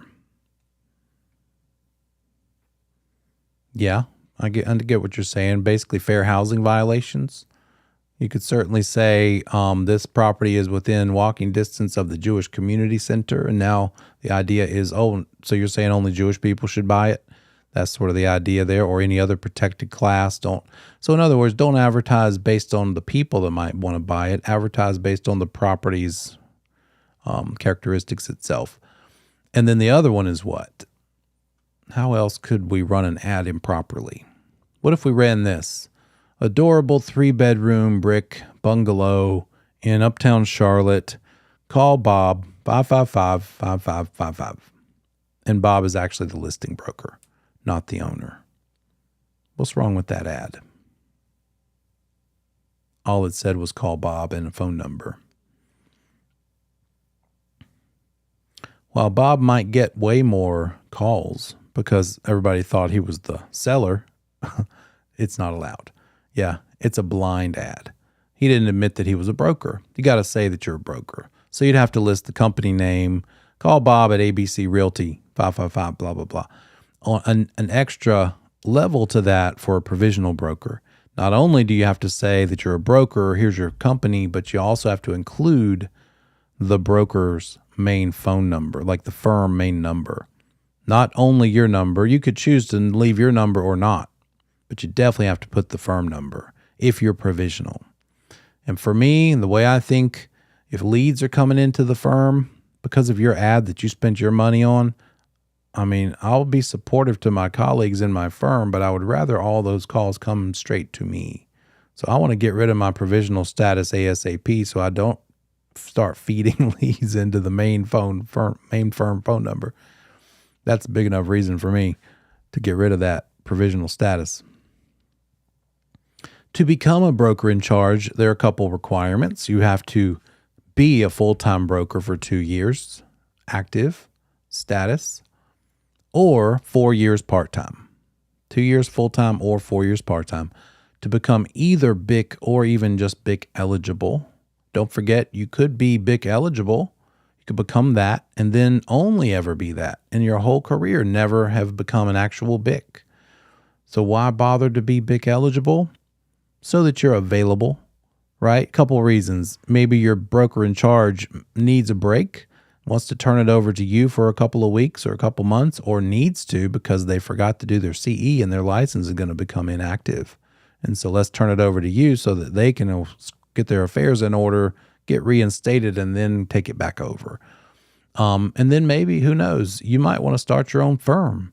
And so one of the things you might have to do in starting your own firm someday is to become the BIC of your own firm. So why not go ahead and become BIC eligible so you can just flip a switch instead of having to take that 12-hour course in that moment?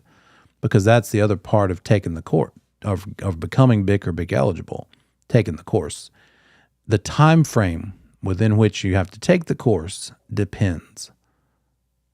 So if you go ahead and start your own firm, you have the 2 years experience, you've gotten rid of your provisional status, obviously, because you'd have to have done this because 18 months versus 2 years. And you go ahead and the process of starting your own firm is contact the Secretary of State of North Carolina via their website, do a search to see if the name you want to use is taken, find the right name, and then fill out the form. And there's I think you got to upload some documents. Real simple though. And within 6 hours, if you pay a little bit extra, $200 usually to make an LLC, another $50 to expedite it, and you could have a Secretary of State number for your newly formed LLC pretty quick. Now that you have that, you can go to the Real Estate Commission website and say, create a firm, fill out that form. What's your Secretary of State number that you just got, still warm from the printer? Put that in there, and who's going to be the qualifying broker? Who's going to be the broker in charge? Maybe just you. And that was exactly what I did April of 2018. Well, they let me do that. And all of a sudden, I was the owner of a brand new firm within 2 days of deciding to do it. And I was my own broker in charge.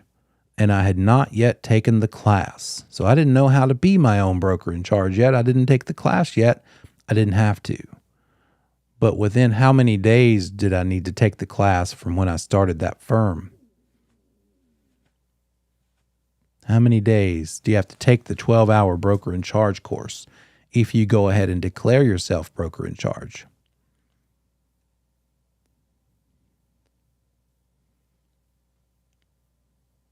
If you've already been declared broker in charge or BIC eligible, then you have 120 days to take the course. So you could have been acting as a BIC for 120 days, making BIC decisions, guiding brokers without having gone through that course. And that's okay. It could be that you're at a firm now as a regular broker and you get hired by a different firm and you move to that one and for the purpose of becoming their BIC. And so you go ahead and do that and become their BIC. And again, Long as you, within 120 days of becoming their BIC, take the 12-hour course, all is fine. You're good. The other way you could have done it, instead of going ahead and declaring yourself BIC first, you could say, you know what, I'm fine just doing my thing, being a broker, a regular old broker. I'm 2 years experienced. I got my provisional removed, 6 months ago, right before the 18-month deadline. I'm thinking in the future I might want to become BIC, or definitely at least BIC eligible. So let's go ahead and take this course. I got nothing else to do. I got a little break. It's the holidays maybe. I'll take that 12-hour course. I think it's $110 online. Boom, done. Now how much time do you have to declare yourself BIC or BIC eligible?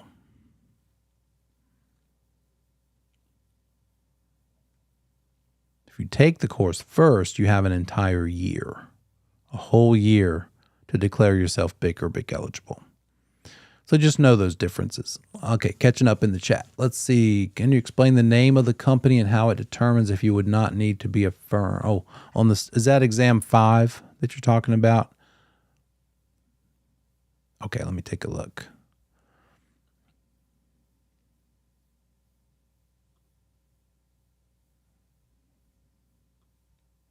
And you said that is on the state exam.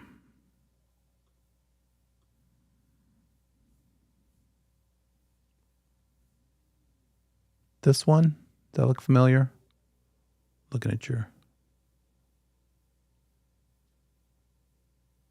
Oh, question 1. Okay, let's see. Yeah. So under North Carolina real estate license law and rule, who would not need a real estate firm license? The thing about when you're a sole proprietor is you don't have to form a firm. You can operate, you don't need a firm license, and you can be a sole proprietor as long as the name of your company is basically your last name. But anything that people wouldn't automatically know to be associated with you, like Allen's Realty. Who's Allen? That's your first name. How are they going to know it's you? Nathan's Fine Homes, same problem. NAD and Company, that's just your initials, same problem. So the best one there for a sole proprietor doing business as Davidson Home, well, that's your last name, that they consider that to be more identifiable with you specifically. As long as it's your surname, your last name, that's got to be in the name. Otherwise, you would not need a firm license, or you don't need a firm license in that case. The rest of the ways you would. If you said, I really want to be called Nathan's Fine Homes, well, then you're going to have to get a firm license and go that route. Let's go ahead and take a break. And when we come back from break, since we kind of segued into this, I'm happy to go ahead and start digging into these questions tonight. So I'll see you in 10 minutes. Bring me your questions. I got some of yours already. You know who you are if you've emailed them to me. And so I'll see you in a little bit.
Creeker.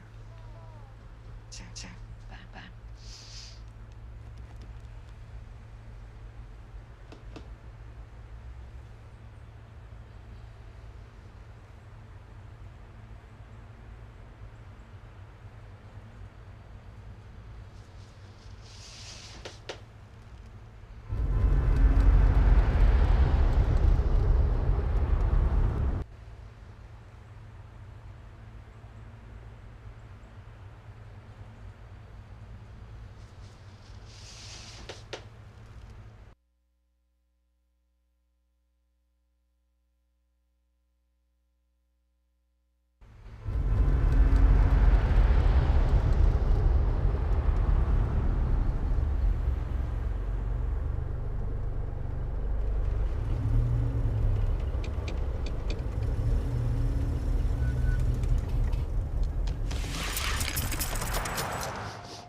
I'm in trouble. Always, you don't need me to tell you that. Wind gap. What's it like? Okay. It's at the bottom of Missouri. Boot Hills, bit distant from Tennessee. You know where it is. Ask what it's like. Small. Populations held at 2,000 years. Only real history is hog butchering. So you got your old money in your trash. Which one are you? Trash. From old money. What the hell's going on? In Wind Gap? Or Your mom's still there, right, Krieger? Mom? Stepdad, they had a kid. Have, I don't really know her. But you talked to them. Not if I can help it. Read the wires then. Jesus Christ, there was a murder there last August. Little girl got strangled. Why didn't know? Well, you also know that another one's missing now. Might be a serial. So get your ass down to that heel whatever, and get me a story now. We have murders here, Curry, so I don't see why I gotta go to Wind Gap. Because nobody else is covering it. Do you remember that piece in the Tribune last year about a killing in his hometown? It made an impact because it's personal. People give a shit when you give a shit. I'm not gonna win a Pulitzer on Wind Gap. You're not winning a Pulitzer because you have good writing. This could change that. And I'm your boss. So goodbye.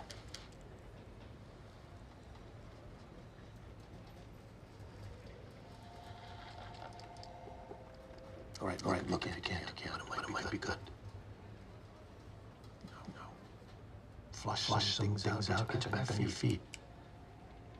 And it's a good story. Yeah. Could be a damn good story, right.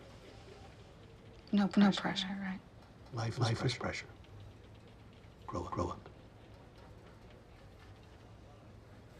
Get the hell out of here.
Welcome back.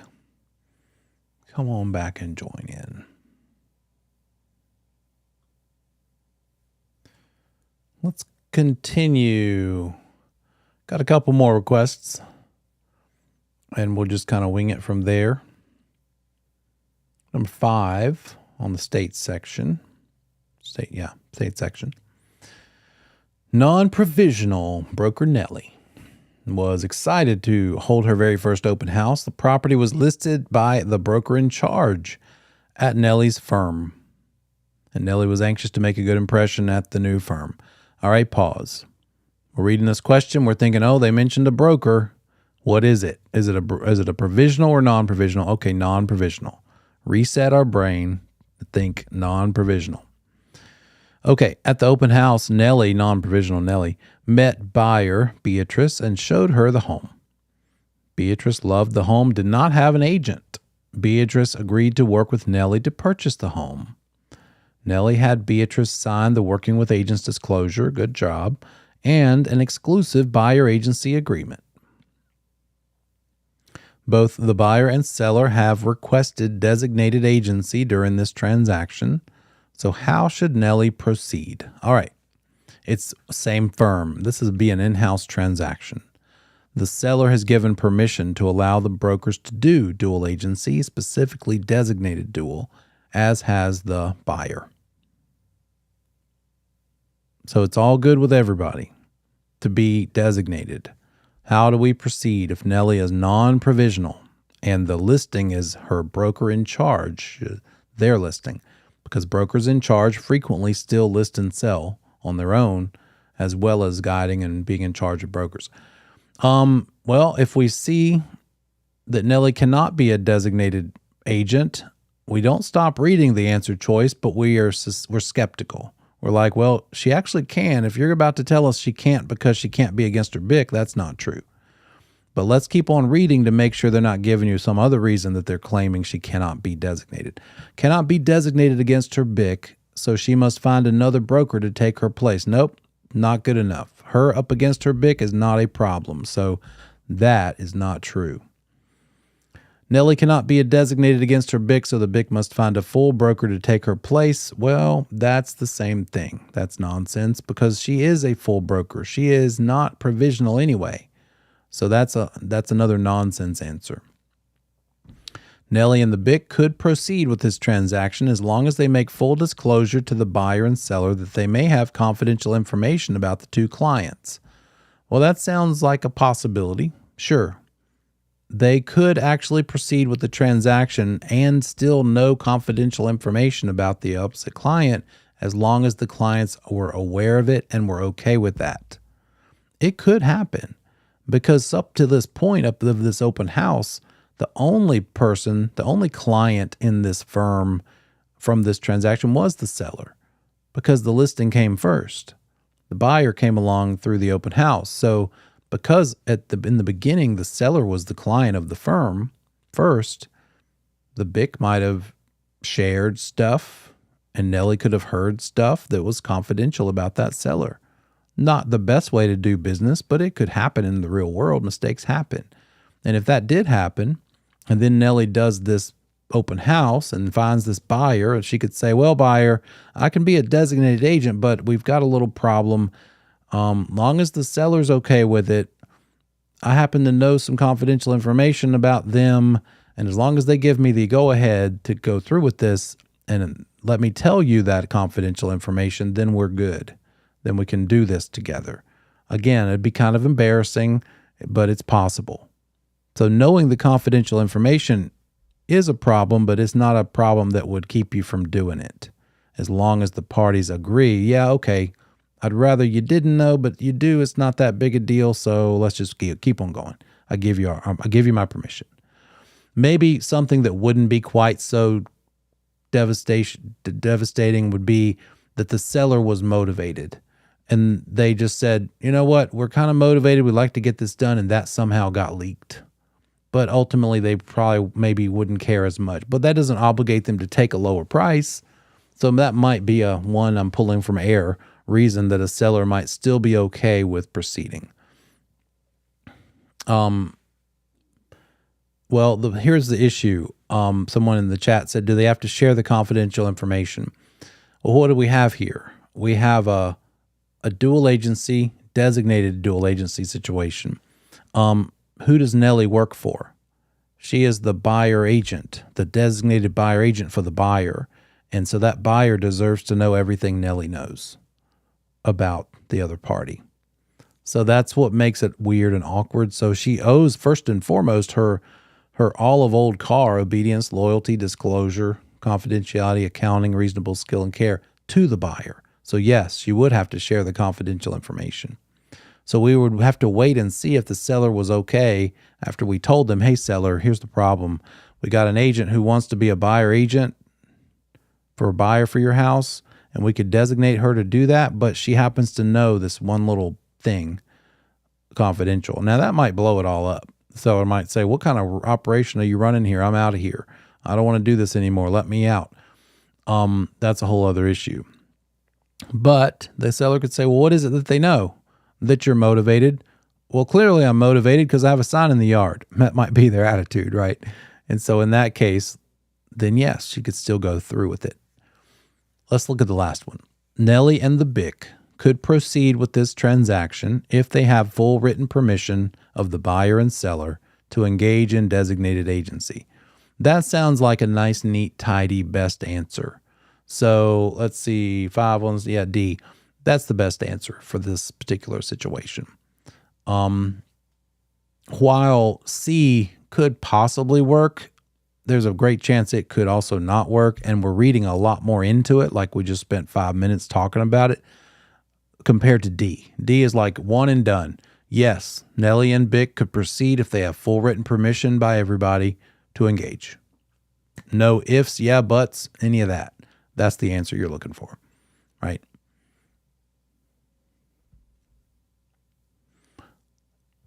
Let's just keep going. Let me back up. I think there was another pretty big one back here.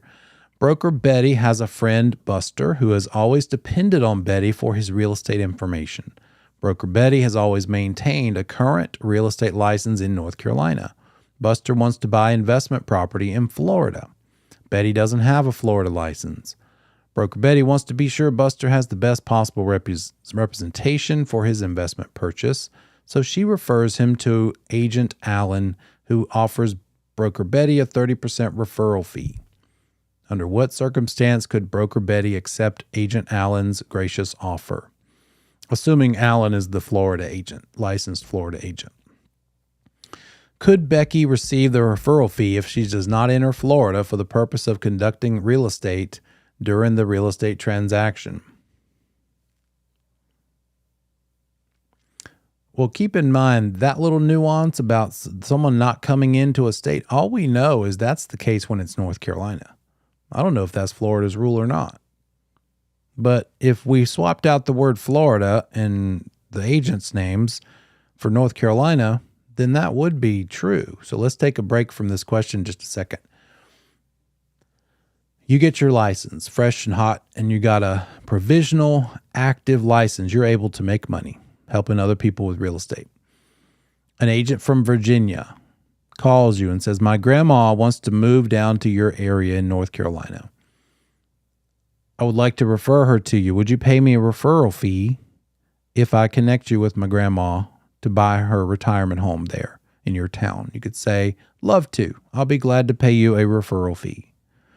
That agent next says this, okay, great. Well, I'm going to get her all ready, get her in the car, and I will drive her down there on Saturday. By the way, I'm a licensed broker in Virginia. So I'll drive her down there on Saturday and we can drive around. You can take us around to see the properties that you identify as good for her. And I'll come along just to kind of help her understand it and talk her through her options. Are we okay with this? Or what's your next step? What do you need to say back in response?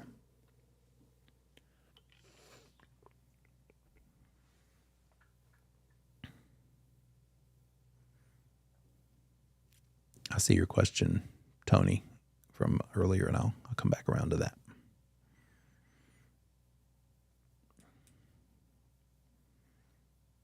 Can that agent come along with her grandma into North Carolina? Not if she wants a referral fee. So I guess if all the only question is, can she come here? You could say, yes, she can, but only if she gives up the referral fee. She can't come here and expect to get a referral fee from you. That's not allowed because she would be practicing real estate without a North Carolina real estate license. She can practice Virginia real estate since she has that kind of license, but she can't practice North Carolina real estate and talk about our stuff here that's for sale.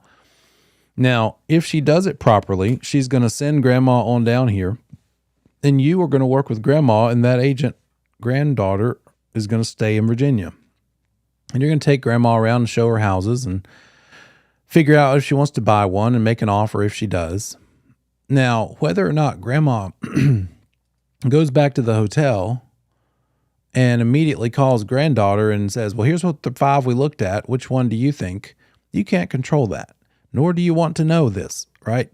The idea here is granddaughter from Virginia can't come here to North Carolina to help with this transaction. Otherwise, you can't pay her the fee, the referral fee, period. However, if her goal in you paying her the referral fee was to immediately pretty much give it to her grandma, well, you still can't pay her the fee, but we could do something different that would help grandma instead of you having to pay the fee. Instead of you paying this agent a referral fee, you could just say, well, I won't pay your referral fee. Therefore, that way you can come on into North Carolina and be with your grandma. But instead of paying you a referral fee, how about I just discount my commission and let grandma get a rebate for that same amount of money? That's allowed. So it all hinges on the referral fee going to the agent. If the agent wants it for the sake of keeping it to themselves, then you're kind of stuck. Sorry, agent, you stay there. Stay home. I'll take care of grandma doing what I do here in North Carolina. But if the purpose of it was to turn around and give it to the client, then you can accomplish that goal without breaking the rules. Don't let it be a referral fee to the agent first. Just let it go straight to grandma. It's not a referral fee. It's a discount or a rebate, as the case may be. All right, back to, yeah, go for it. Sit. One more time.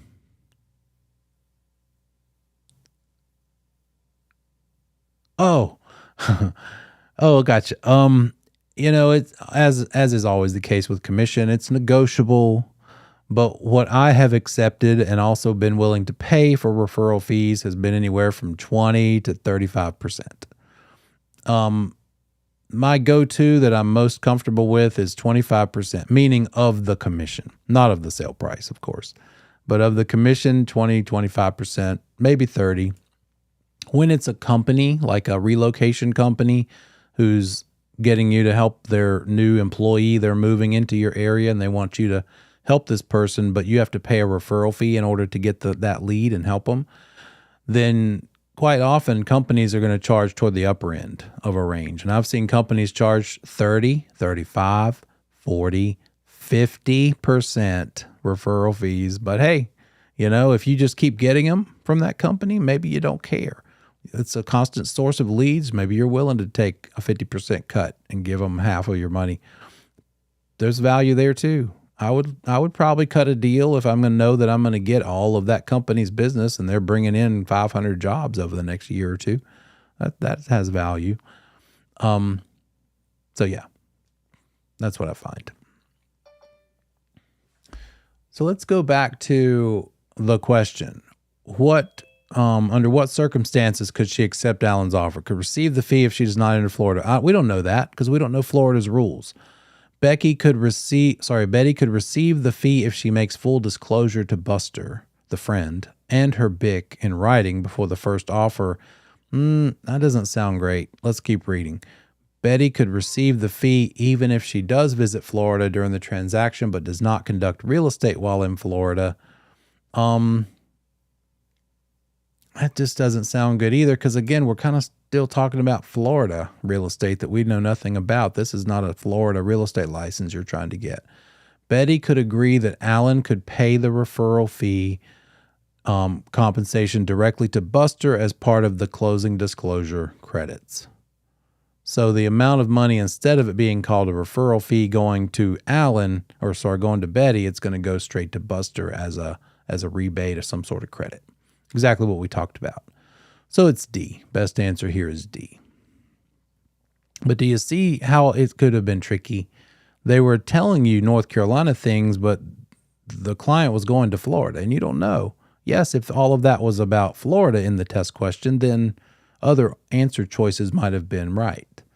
But we don't know Florida rules, so don't fall for that. Buyer broker Benny and listing broker Lynn are involved in an awful transaction. Nothing's going right. Comes to a bitter end with the buyer terminating over alleged undisclosed material facts. Both buyer and seller are upset, threatening to file complaints and sue the brokers and their firms. The buyer and seller do file complaints and are seeking restitution for money they claim are losses due to bad representation. The buyer and seller would likely complain to whom? Okay, what do we have here? Buyers and sellers, clients who feel as if they have been mistreated. And then in the answer choices we're reading as we're skimming, we've got commission, real estate commission, but also the Realtor Association. Who does the Real Estate Commission protect? Who are they there to protect?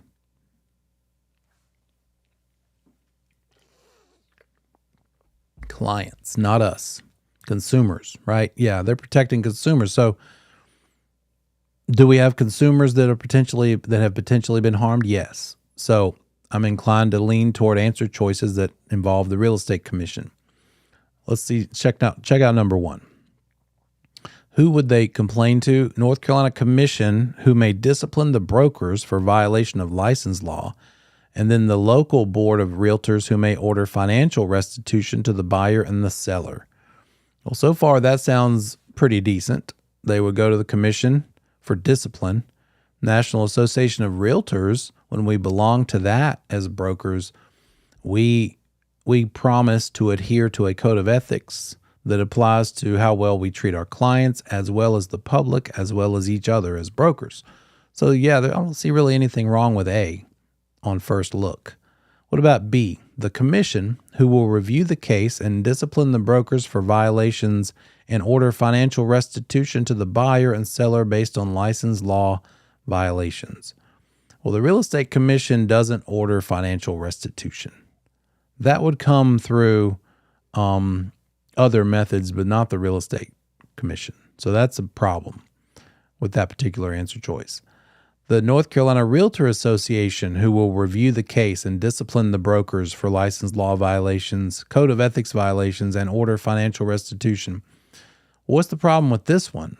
The Real Estate Association certainly could deal with violations to code of ethics and order financial restitution, but they don't handle license law violations. That would be the Real Estate Commission. So that's a problem with C. Realtors Association doesn't handle license law issues.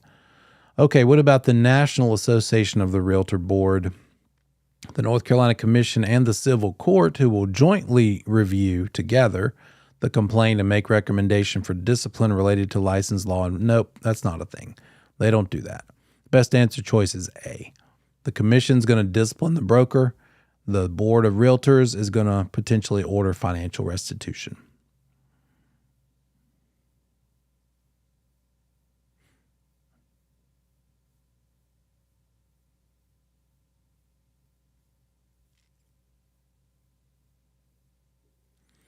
Eight might be kind of just, it looks simple, but it might be just deceiving. Let's see.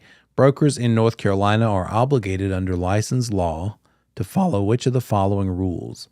Licensees who fail to remove provisional status out of their license will become inactive until such time as they complete educational requirements to remove the provisional status. Licensees who fail to pay the required annual review fee will have their license placed on expired status. That's true. The fee results in expired. They must pay the delinquent fee plus $45 for each year delinquent. That sounds not quite right.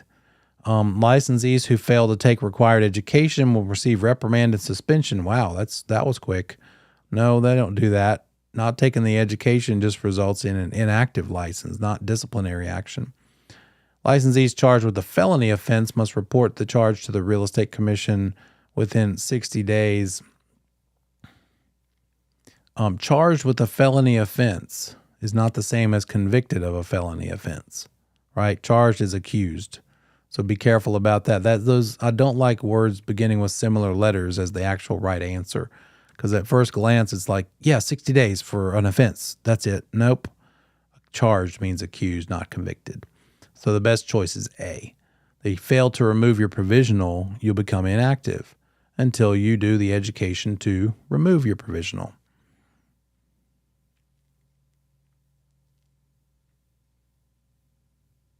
Janet is a recently licensed agent off to a great start. Bick is thrilled with her immediate success. She's within 18 months of getting her license and has not yet completed her post-license course requirements. The buyers found the perfect home, listed by her friend, the Bick, at a co-brokerage firm. Is this her Bick? Is this Bick Beauregard, Janet's Bick?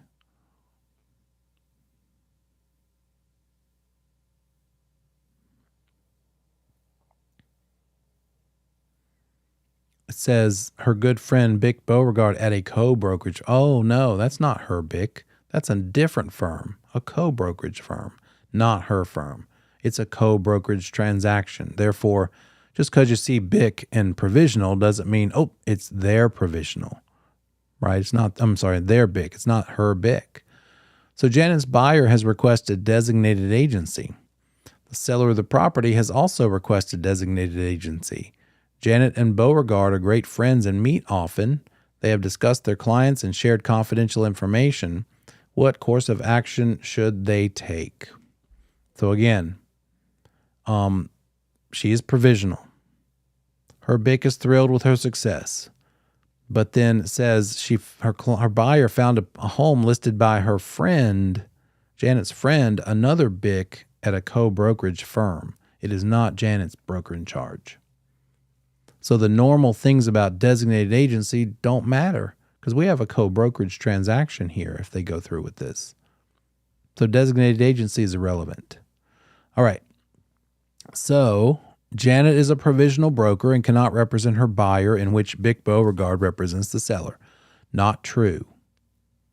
It's not that Janet cannot ever be up against a broker in charge in a transaction since she's provisional. It's that she can't be up against her own broker in charge as a provisional in a transaction because she's still going to have her own Bick in her corner, helping her navigate through this transaction while she's up against another Bick from a different firm. And so A is not right. That's not the issue. Janet and Bick Beauregard have confidential information about the two clients and cannot continue to offer exclusive representation. Two additional agents will need to step in, one for Janet and one for Beauregard. While it is true they have confidential information about the two clients, shame on them, but this doesn't apply yet. So this isn't quite right. Bick Beauregard will have to be replaced by a provisional so the experience and expertise are comparable. That's not a thing. Janet and Beauregard may proceed with the transaction, but they should be careful about client information going forward. That's the best answer. They didn't do great. They shouldn't have been so talky, even though they're good friends. Don't talk about your client's business because of this exact situation. You might end up on the other side of a transaction, and now that stuff you told your best friend is most importantly got to be told to their client. They've got to tell their client. They owe all of their allegiance to their clients, not to their friendship, right? So D is the best answer here.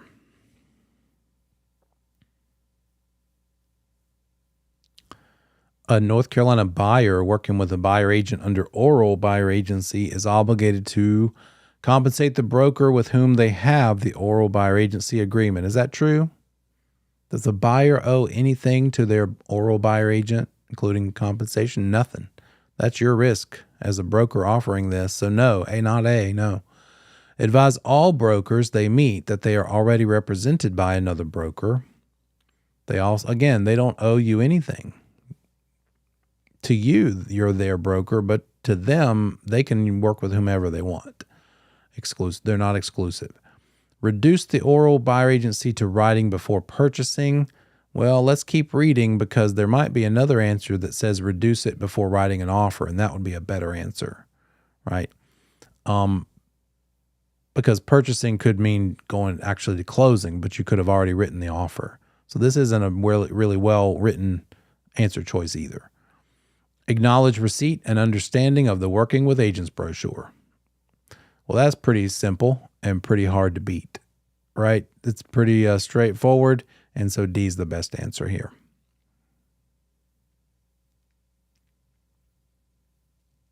Is this useful? This going okay? Okay. I'm just going to keep going in order and skipping occasionally unless you see one that you want me to hit. But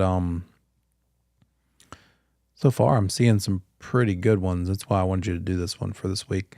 Which of the following ads for real property would meet fair housing requirements? So the ones that don't have a problem under fair housing would be which?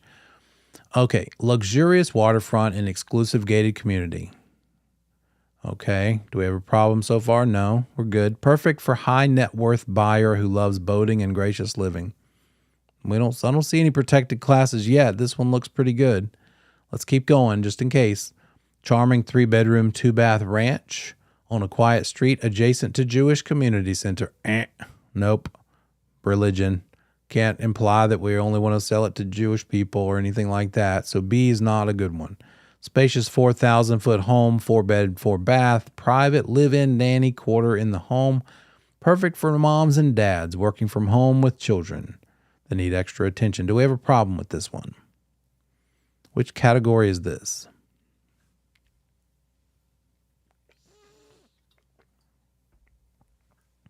Familial status is all about the kids. Private 55-plus community. 1-story home with 3 bedrooms, 2 baths. All yard work and maintenance included, ideal for elderly widow with mobility issues. Well, there's an exemption for this allowed. So we can certainly have 55 and older communities. There's no problem with this one. Well, wait a minute. Sorry.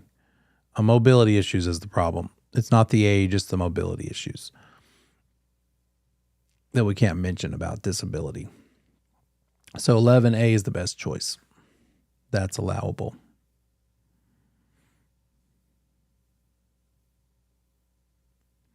Reviewing the Working with Agents brochure or when you see the word brochure, replace it with disclosure, but it's the same concept. With consumers serves which of the following purposes? Does it eliminate the need for transaction supervision by a BIC? Well, no, it doesn't. Does it provide consumers with the representation information they need to make an informed representation decision? That one sounds pretty good, but let's keep reading. Provide consumers with representation information so they know that the agent reviewing the brochure will be representing them and their best interests. Well, that's not true. It's just an FYI, just a disclosure of what could happen. Provide consumers with the representation form information so they know the agent will always represent them in any transaction. Also not true. So best answer here is B. We're just providing them the information and then telling them which ways that we are willing to work for them. A broker is working with a family member moving to the area with a remarkably close relationship. Family tie is strong. Trust is the main component of their family circle. As they begin to talk about looking for homes, the broker explains that there are a few documents they need to complete. Family member is surprised that legal documents are being brought up at this point.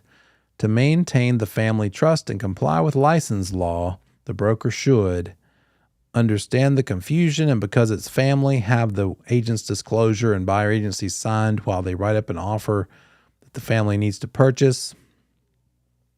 Explain about that without the working with agents and buyer agency agreement, the broker is representing the seller as a sub-agent and cannot represent the family member's best interest. That sounds pretty good. Since it's family, proceed without documentation. Nope. Have an attorney write a note of explanation about nope, that's not a thing either. So B, best answer. Problem with up here is it says, well, for one thing, because it is family, it should have nothing to do with anything. You still need to do it right for everybody. And then they wouldn't get that signed while they're writing up an offer. Let's figure this part out first. Let them know what the agency is like, and then pick between the two, decide how you're going to proceed, and then write up the offer once that is nailed down. Someone asked for 14. For a brokerage trust account to be compliant with North Carolina license law, it must allow for all of the following except what? All right. Which one is not part of the procedure for trust account? It is true that an account must be in an FDIC insured bank account that will provide audit access to the Real Estate Commission upon request. The account must be insured.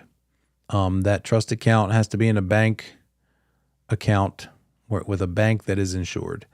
And that account has to be able to be seen immediately, be audited immediately. Can't be something that requires days' notice. So that is actually a requirement for trust accounts. Brokers maintaining an interest-bearing trust account must move the interest income monthly, but may keep $100 of the brokerage firm's money without the funds being commingled. That is also true. In real life, with regard to trust accounts, you can keep $100 of the operating of the firm's money in it to cover the fees.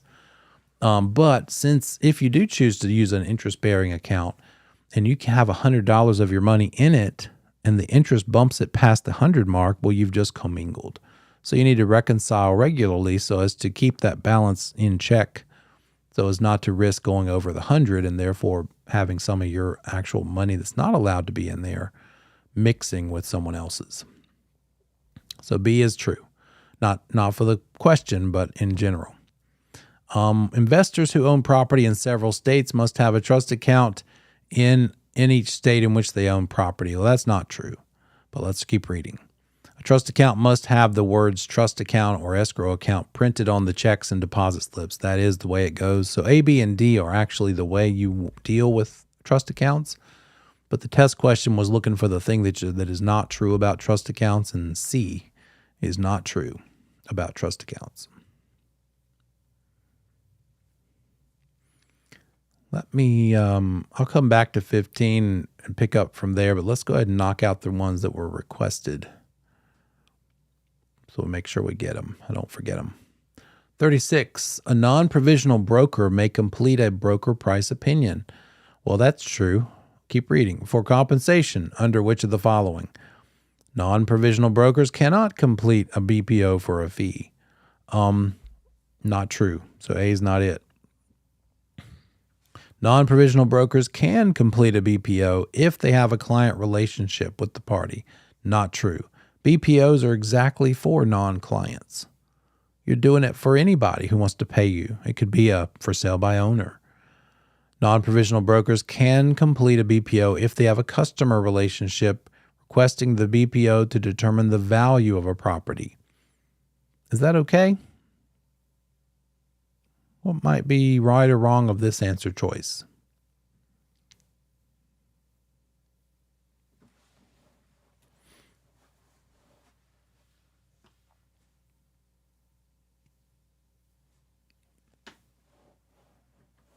There you go. Can't call it a value. You're going to do a BPO for the purpose of determining a probable sale price. Good job. Non-provisional brokers can complete a BPO if they have a third-party relationship, we're good so far, with the party requesting the BPO to determine the likely selling price of the property. There we go. D. 36 is D. 37. Which is true concerning a broker in charge responsibility? Real estate transaction commission payments can only be made to actively licensed brokers. That sounds true. Let's keep going. Real estate transaction payments can only be made to currently licensed brokers. Well, that would mean that it could also be inactive. Current is when you pay your money. Current versus expired. Active versus inactive is the education. So paying your money is not good enough. You also have to have the education to maintain an active license. So B is not right. A real estate transaction commission payment can only be made to brokers within the BIC's firm. Also not true. Real estate transaction commission payments can only be made to brokers minus IRS payments. Nope. What we get is gross. They don't take anything out. We got to handle that ourselves after we make it. So A is the best choice.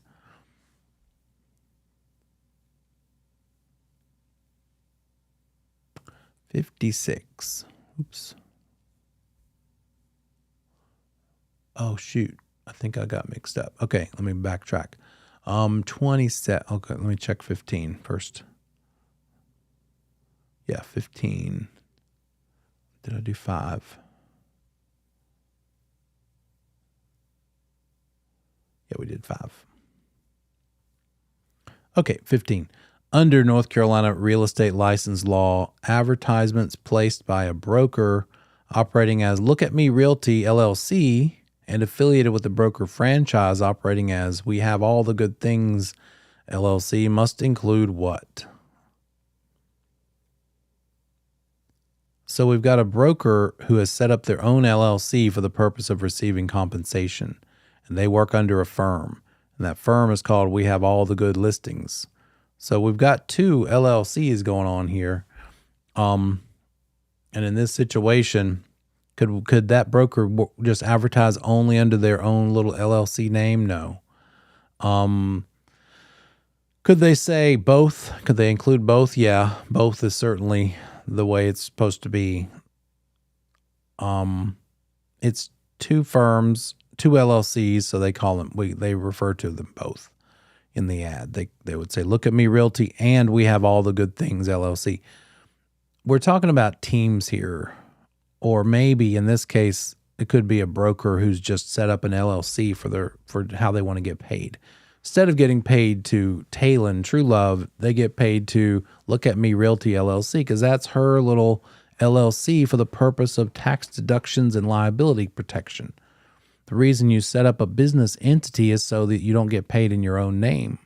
That way, if somebody were to sue you over it, they're going to sue the LLC and not you, right? So your car, your house, that's not listed as some assets owned by your firm LLC, your Look at Me Realty LLC. Therefore, Look at Me Realty can't lose those things. And that's the purpose of an LLC or a subchapter S or any sort of entity. But anytime you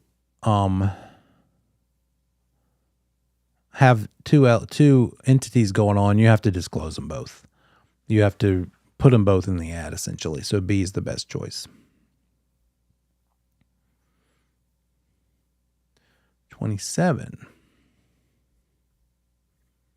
Under the retaliatory eviction doctrine in the Residential Rental Agreements Act, a landlord is legally allowed to do what? Well, we've got 4 kinds of eviction that we studied. The one that everybody thinks of, where a tenant stays past their expiration date, is not even officially called eviction. It's called summary ejectment. And that's the only one where the tenant is in the wrong. The other 3 are the landlord being in the wrong. And so we had a couple of them. Those 3 of them, we've got constructive eviction. That's when the landlord has not, after repeated request, fixed something, made something safe again. So something is unsafe. They've been asked many times. They haven't done it. And so the tenant has the right to move out and stop paying rent. They've got to do both of those things. They can't just keep paying rent while in place. And that's called constructive eviction. The other one is called, what's it called? Let me think. I just blanked. Self-help eviction. And that's if the landlord says, well, I'll just bully this tenant out of here because I don't like what they've done. The tenant is not doing something to my satisfaction, so I'm going to stop paying. I'm going to let the utilities get shut off, or I'm going to take off the front door or lock it with a different lock and keep them from accessing it. Even if it's because the tenant really didn't do something they were supposed to do, stop paying the rent. The landlord cannot use those methods to bully them out of there. They're going to have to go through summary ejectment proceedings with the court process. They can't do self-help methods. That'd be called self-help eviction, and it's not allowed. It's illegal. And so the third one, the last one, is this: retaliatory eviction. Can a landlord evict a tenant who files a complaint because the landlord allows uninhabitable conditions to go unaddressed after the tenant complains? That's talking about that constructive eviction more than anything else. So that's not it. Evicted tenant 6 months after a tenant requests repairs due to uninhabitable conditions. Repairs due to inhabitable conditions. Well, inhabitable means you can live there, not uninhabitable. Evict a tenant if they join a tenants' rights organization. A landlord is not legally allowed to do that. Landlord is legally allowed to refuse to renew a tenant's lease after they have made a complaint about uninhabitable conditions. Is that true? Under the retaliatory eviction doctrine.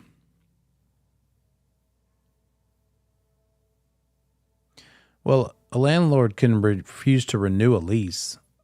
They can't just kick you out, but they can refuse to renew a lease for any reason. So that's the best answer choice. 27 is D. They're not obligated to renew the lease. So it's refused to renew that gets you through this one. But it's kind of tricky, isn't it? Got to be careful. What are they actually acknowledging that was done? Refusal to renew? Well, they don't owe.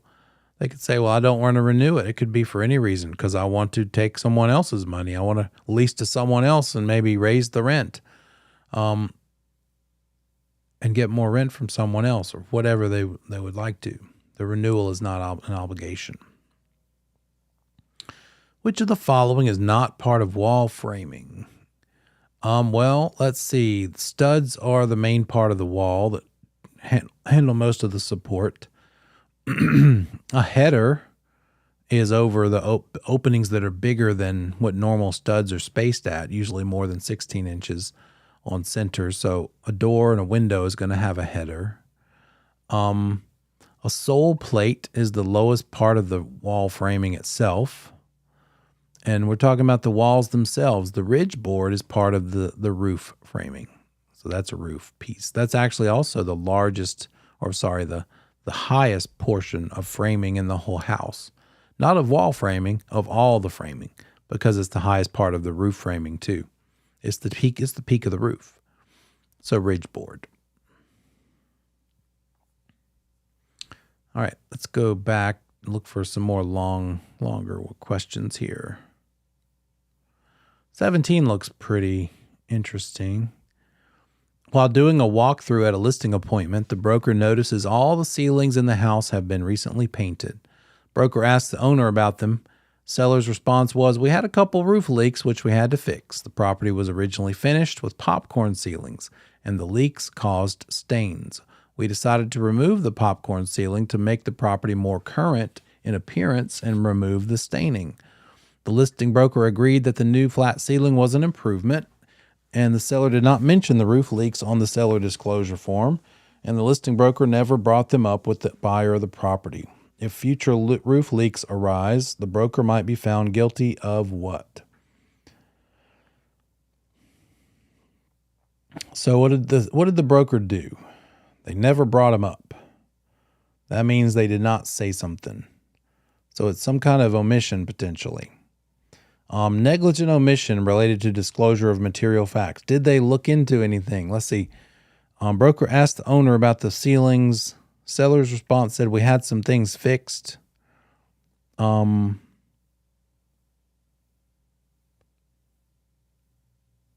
that could possibly be the right answer. What about the next one? Failure to market home improvements related to the construction of the home. That's not a thing. Willful misrepresentation for failing to disclose property improvements. Well, misrepresentation means you said something wrong, not that you didn't say something, so that's not it. Guilty of nothing. Seller solved the problem, so no follow-up is needed on part of the listing agent. Well, we're talking about if leaks did arise. So in that case, there would be a problem. So best answer choice is A, negligent omission related to the disclosure of material facts. They left it out. They could have, how could they not have been negligent? They could have asked for receipts. They could have done some more research to make sure that we were disclosing as they were supposed to.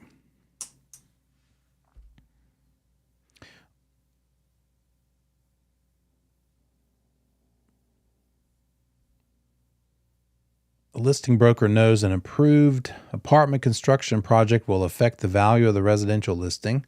The approved, yeah. Sure.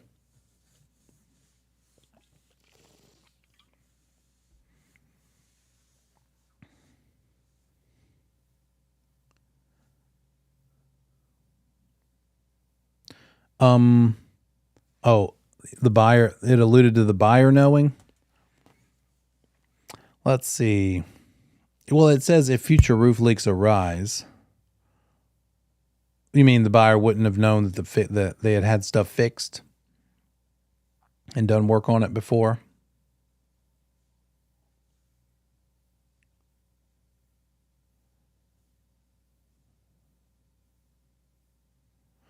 Right. Had a couple of leaks fixed. Right. They wouldn't have known that necessarily. But if future leaks occurred, they could, broker could be found guilty. One issue that can pop up is if something is recurring and it's fixed, but it keeps becoming a problem. The fact that it was a repeated problem is still something we as brokers have a requirement to disclose because the buyer might care about it enough to not want to buy it. So it's kind of a fine line there. I don't know if that helps any. Okay. Listing broker knows an approved apartment construction project will affect the value of their listing. It's been in place for 5 years, this approval. The listing agent called the developer and was told due to current economic conditions, it's unlikely the apartments will ever be built. When a selling broker asked about area changes or improvements, the listing broker said it's up to the selling broker to find out about matters important to the selling broker's client. So which of the following is true about disclosure of material facts in this scenario? Selling brokers have a higher degree of responsibility to discover and disclose material facts. It's up to them to make all discoveries. Well, actually, there is an expected amount from the Real Estate Commission that where a selling broker can rely on the listing broker's input. Whatever they put in the MLS, we have a reasonable leeway to assume it's correct. But it depends also, what are we as a selling broker? Are we a buyer's agent or are we a sub-agent to seller? So does it tell us? I don't think so. All it says is a selling broker. That's a big difference. If that selling broker is a buyer agent, then they do have more responsibility. If they're just a sub-agent to seller, then the seller and listing agent are going to carry more liability for stuff. But let's keep on reading. The listing broker has no disclosure responsibilities because the developer told the listing agent that the project would probably never happen. Well, that's not true. Brokers always have disclosure responsibilities. Unlikely the apartments will ever be built. Probablys, those sorts of things aren't enough to carry weight. Neither broker has any responsibility because the selling broker's client has not asked about construction projects. Well, again, disclosure rules everything when it comes to brokers. D is the best choice. The listing broker is required to disclose all material facts they're aware of, even if no one asked about them. So 18D.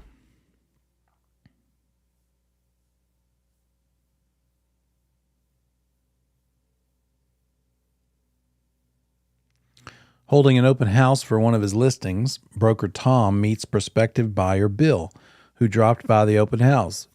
Buyer Bill explained to broker Tom that the open house property will not meet his needs since he needs a property with the owner's suite on the main level because of limited mobility. Broker Tom knows about another property down the street that would be perfect. Broker Tom agrees to show or arranges to show the property to Buyer Bill, even though the property is listed with one of Broker Tom's competitors. At this point, before showing the property to Buyer Bill, which documents must Broker Tom review with him? So what's he need to go over before he shows a property? At this point in time.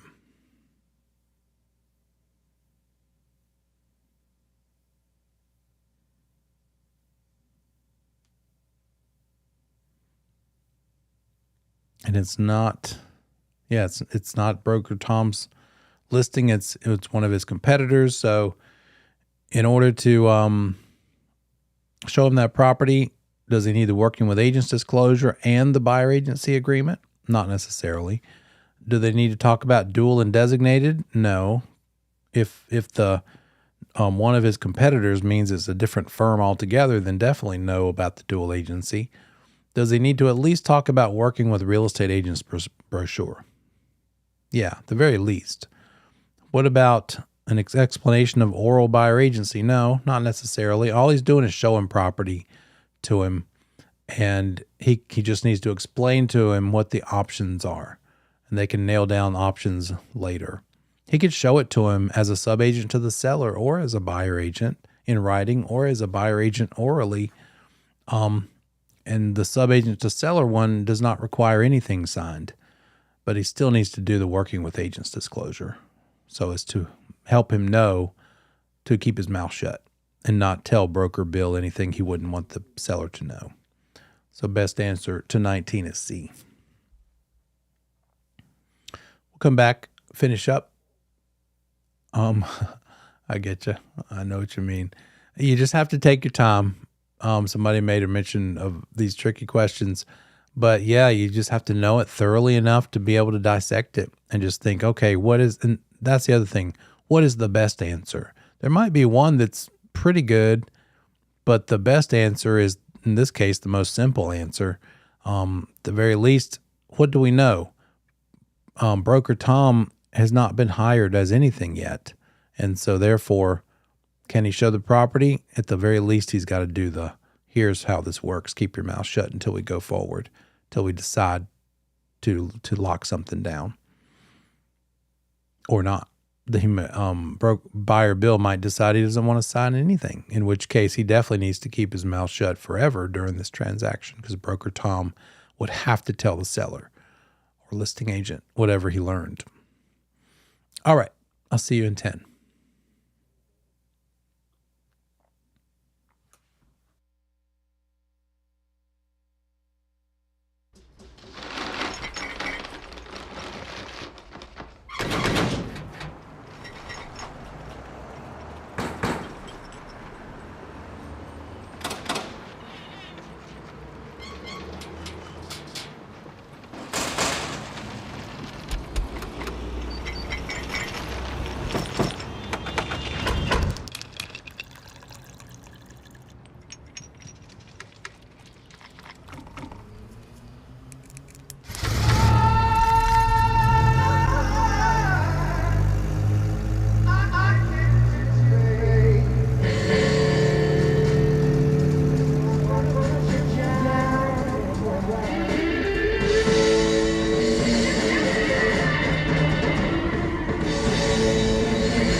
going back for this last 50 minutes or so. Pick it up right here. A timeshare is best described as what? What is a timeshare? Is it a prepaid hotel reservation to use a hotel room once a year for the next 5 years? Not about hotel rooms. Is it a club membership allowing members to spend a week at a club every other year for the next 5 years? Not quite. Is it a vacation ownership with the ability to spend a week at a resort property each year for the next 5 years? That sounds better.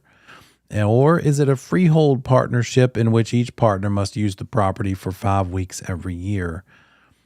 Freehold is a problem with that one. What is a timeshare? It's be able to use the property. Let's see here. Here's the best one. Let me share this with you. Let's talk about timeshares for a minute.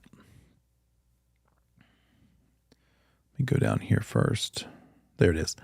The right to occupy a unit or any of several units during 5 or more separated time periods over a period of at least 5 years. That's the definition of a timeshare.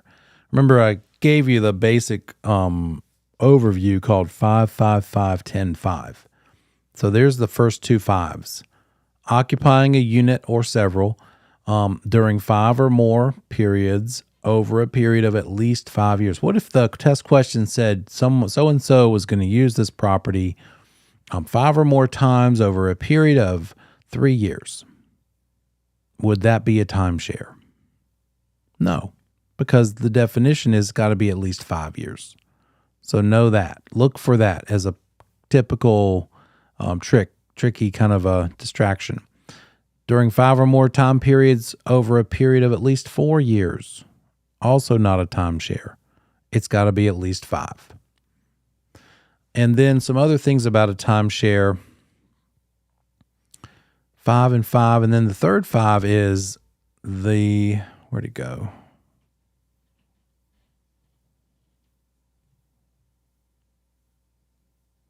How long can someone back out of the sale? They have 5 days that they can rescind the sale of that timeshare. That's the third 5. And then the 10 means that the developer has to hold their deposit money for 10 days in their escrow account. And then the last 5 is $500 that could be the fine that the real estate commission could levy against the developer for violating the Timeshare Act. There it is. There's the $500. Real estate commission has the disciplinary authority to fine a developer for each violation by $500. Let's look at a little more timeshare stuff. This is from a syllabus from a post class, but it kind of spells it out nicely. Your syllabus doesn't have a lot of this stuff filled in. Some of it is not something you need to know as much of, but a timeshare salesperson is the one who sells these timeshares, and they need a license. They need a real estate license. Let me skip to the part that matters. A certificate of registration would be obtained from the real estate commission by the developer before offering a timeshare for sale. And that registration basically gives them the idea of what this project is going to include, right? What's part of the project? What's involved in the project? A certificate of registration. If that's not registered, then it's considered a Class 1 felony. So that timeshare project has to be registered through the real estate commission. Salespeople have to be actively licensed. The developer has to provide a public offering statement, a one-page cover of the summary provided to the purchaser before they buy it. And then you don't need to worry about this last bit, number 4. Oh, here's the third 5. That contract of sale is voidable without penalty for any reason for 5 days after contract execution. They can rescind the contract within 5 days. And they can't be waived. That right cannot be waived. It's got to be given to them. If they do want to cancel it, it can be hand-delivered or mailed to the developer or salesperson. And that's about it that you need to know for that. And since the real estate commission gives licenses and the timeshare salesperson has to have a license, then the power to suspend or revoke a license is possible against that timeshare salesperson or project broker.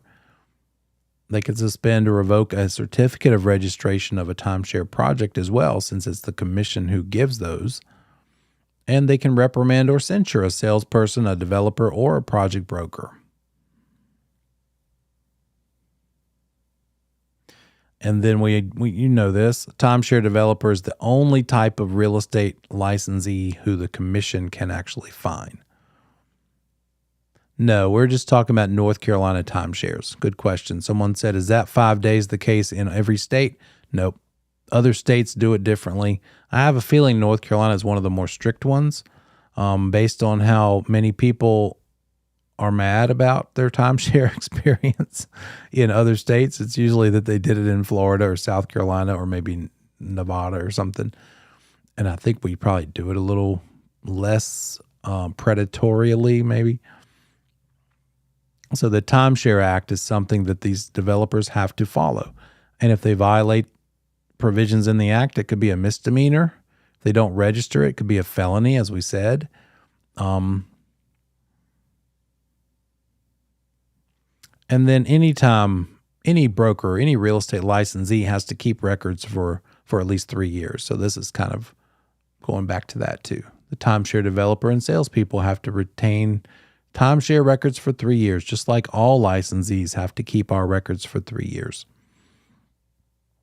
And since you're using a real estate broker's license to sell these timeshares, they're subject to agency agreement and disclosure, just like we would be in a non-timeshare situation. And that's it. That's about it. So let's see.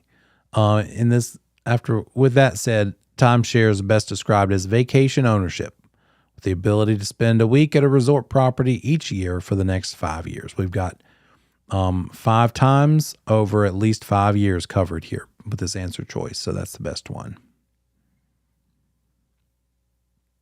In North Carolina, using the North Carolina Association of Realtors and NC Bar standard offer to purchase and contract, all of the following is true about excise tax except which one? Excise tax is paid by the seller based on the purchase price. Well, that's true. Excise tax might be negotiated between the buyer and the seller. That is also true. It is in the standard offer to purchase that the seller pays it, but it's not a law. It could be negotiated. And when you buy new construction, you're not using the standard offer to purchase and contract, and that builder has slid the excise tax over to the buyer's column quite often. But we're talking about in the standard offer to purchase, which one is the one that's not true? Excise tax paid by the buyer based on the purchase price. That's not true. According to the standard offer to purchase, it's paid by the seller. And then let's round it out. Is it true that excise tax formula is $1 per 500 and you round up to the nearest whole dollar? Yeah, that's true too. So C is the wrong thing about excise tax, which makes it the right answer because they're saying, tell me which one is not. What's the exception? Under which of the following circumstances could a property owner or manager retain a tenant security deposit under the North Carolina Tenant Security Deposit Act? Service dog damages the carpet to the point it can't be cleaned and it must be replaced. It's beyond normal wear and tear. Well, that could happen. Service dog is allowed to be there, first of all, but the damage that it causes could certainly result in a tenant losing all or some of their security deposit. Tenant vacated the property and left nail holes where they hung pictures and posters. What's wrong with that one?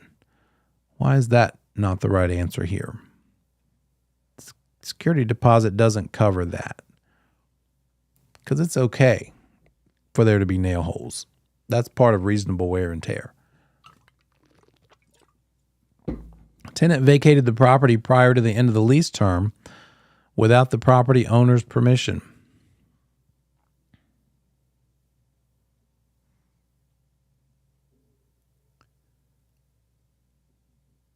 Tenant has been in the property for several years, and the property now needs to have the interior repainted and carpets cleaned to prepare for future tenants. So best answer here is A. Property manager could keep your money, your security deposit, if the service dog damaged the carpet to the point it can't be cleaned and it's beyond normal wear and tear. The problem with C is you have the property owner's permission. Without the property owner's permission, then yes, security deposit could be used toward that early vacating of the lease term.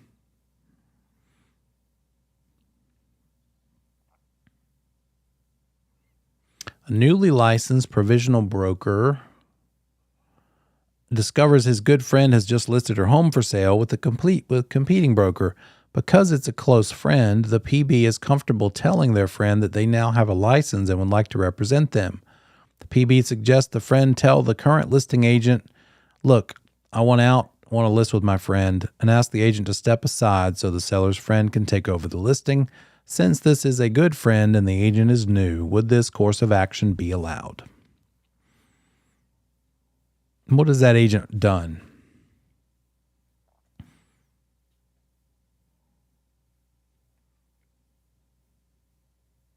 That is solicitation, right?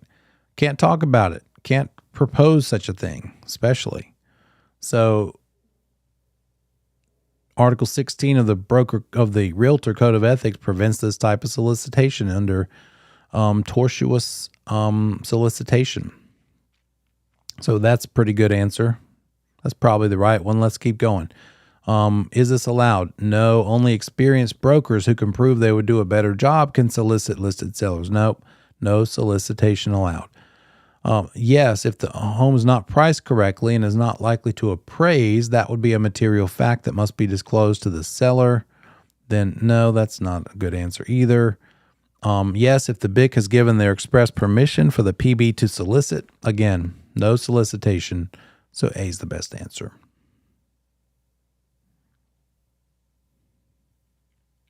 A broker would be allowed to contact a for sale by owner seller who is currently on the do not call list if what?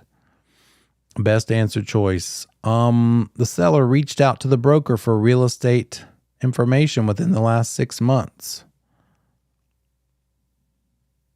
Well, they've reached out in the last 6 months. What number of months is allowed when somebody makes an inquiry or fills out a form on your website? Someone on the do not call list. How many months are you allowed to follow up with somebody on the do not call list if they make an inquiry? It's not 6. It's shorter than 6. 3. There you go. 3 months. You are allowed to, if they had said 3 instead of 6, A would be the right answer. Seller and broker completed a transaction within the last 12 months. Again, we have a problem with the number of months. What number should the months be to make that answer correct?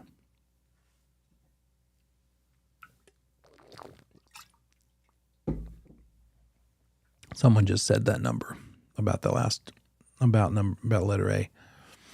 It's not 12 months. You have a whole year and a half. You have 18 months.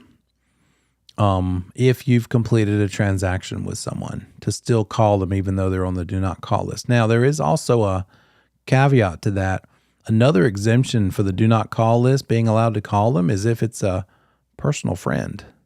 And most of the time in real estate, you make friends with them. So I'm pretty sure most past clients aren't going to turn you in if you call them, even though they're on the do not call list. And that's allowable. But remember, the do not call list applies to more than just real estate, right? It applies to any business. A broker has a buyer client who has expressed interest in seeing the property. With regard to the do not call list, you can certainly call a FSBO if your buyer is interested in that for sale by owner house. That's why they're on the market. They're open to inquiries, and that would be an allowable reason to call one, even if they're on the do not call list. So C is the best answer so far. Property was listed for sale in the MLS and expired 2 months ago. Nope. Just because it was listed and expired doesn't mean you can call them if they're on the do not call list. C is the best answer. A buyer did not want to call each listing agent to see homes for sale, so they agreed to work with a buyer agent under oral buyer agency. The broker finds the perfect home and the buyer decides to make an offer. The buyer does not want representation, but does want the buyer agent to write up the offer since the buyer does not have access to forms. So what do we have right now? We're at the point of needing to make an offer. The buyer refuses to convert oral buyer agency into written buyer agency. And so how is this broker going to proceed? Not as a buyer agent.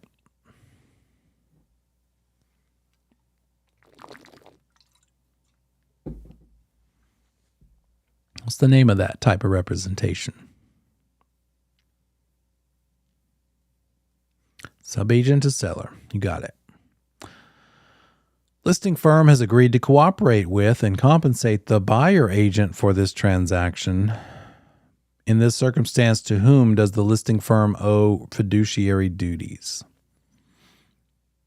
Listing firm owes fiduciary to the seller because of their listing agreement. Well, that sounds pretty serious. That sounds about right. It doesn't have anything to do with the buyer stuff, but it is a true statement.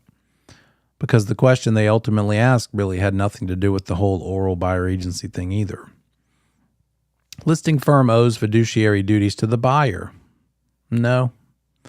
And seller because they agreed to cooperate with and compensate the buyer agent. Well, again, there is no buyer agent in this situation. Listing firm owes fiduciary duties to the buyer and seller under dual agency. I don't even know if they talk about it, whether it's in-house or not. And they don't owe all of fiduciary to both parties either. When it's dual agency, true dual agency, which of the fiduciary do we not give to either party? Which of old car can we not give to either party?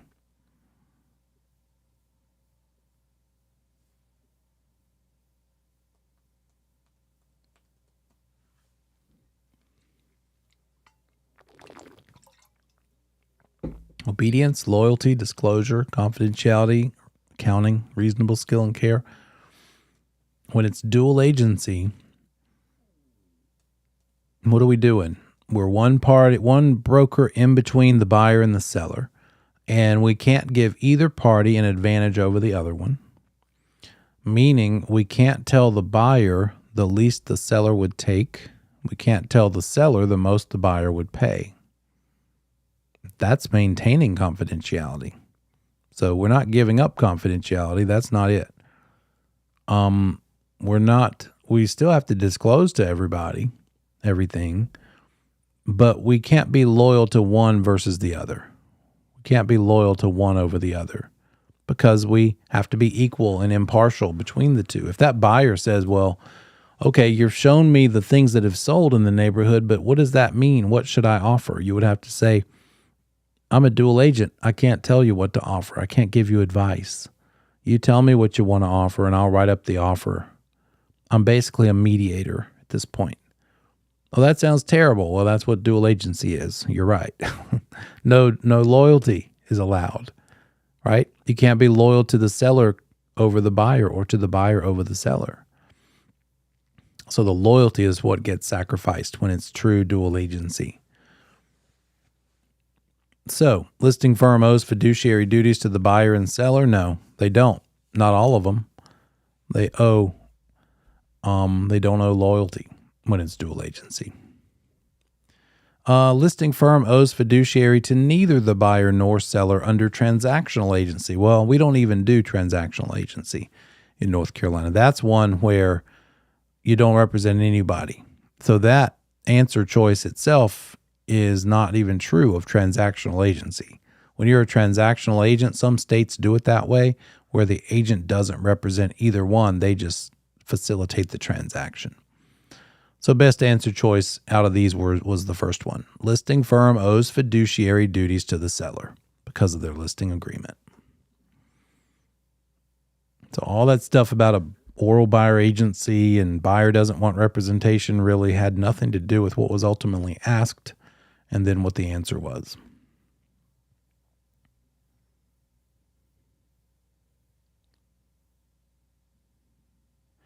Under the North Carolina Tenant Security Deposit Act, a landlord, what? Must collect a tenant security deposit to make a lease enforceable. No. May collect non-refundable pet fees from all tenants who have animals during their tenancy. Must give the tenant a final accounting and or refund of the deposit within 60 days after the tenancy ends. Or may charge increased tenant security deposits for tenants with children. Well, that's definitely not true. C, best answer here, must give a final accounting and a refund, if applicable, within 60 days after the tenancy ends.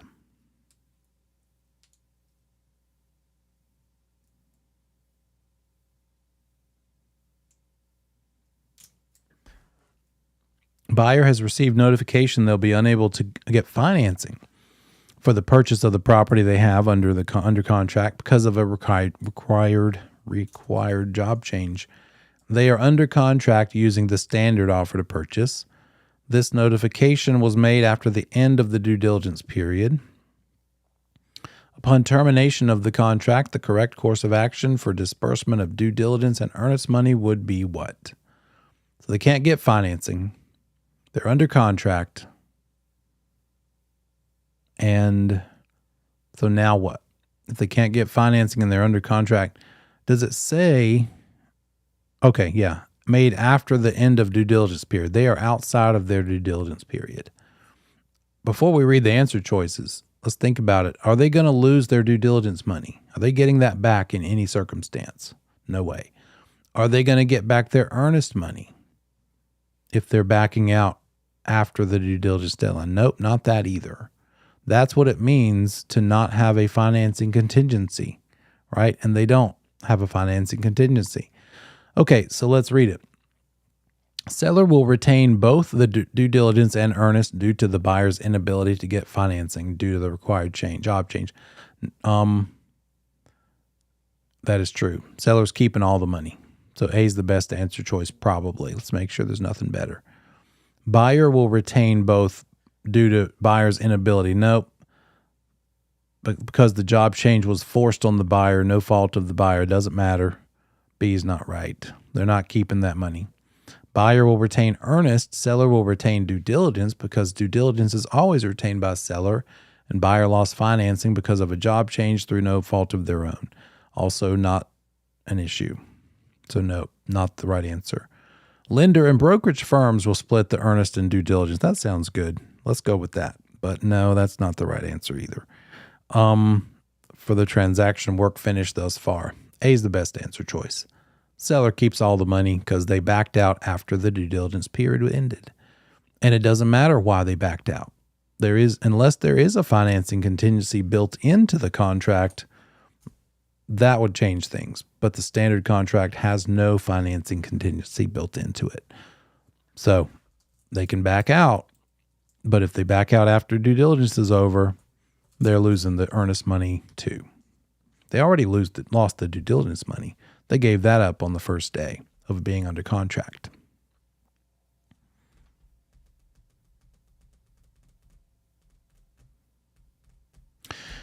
Buyer has indicated they do not want agency representation, but they do want a listing broker to help them prepare an offer to purchase for a property listed with the broker's firm. What type of agency relationship would exist between the buyer and the listing broker? They want a broker to help them prepare an offer to purchase for something within the firm. What kind of agency are we talking about if they won't sign buyer agency?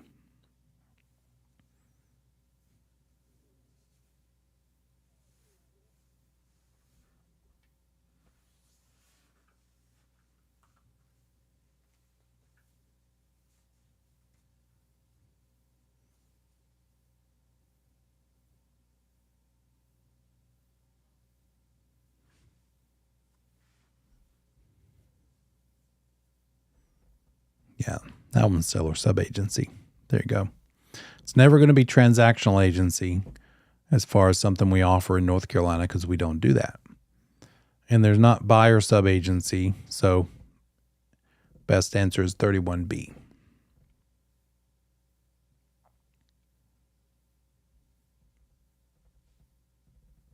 The eave is part of which framing portion? Again, construction, basic construction is going to be like one of 4 chapters that might have 2 questions coming. So just no definitions there. But the eave is part of the roof, the overhang of the roof, where it meets the wall. Taxation on the sale of a personal residence. Which of the following is false? Single homeowners may be eligible for a $250,000 exemption on capital gains. Well, that's not false. That is true. Married may be eligible for $500,000. That is also true. Single and married homeowners must live in the property for 2 of the last 5 years to be eligible for capital gain exemptions. Or single and married homeowners will be taxed at their short-term capital gain rate for any capital gains exceeding their allowable exemption. So the best answer to 34 is D. Will be taxed at their short-term capital gain rate for any capital gains exceeding their allowable exemption. Being false.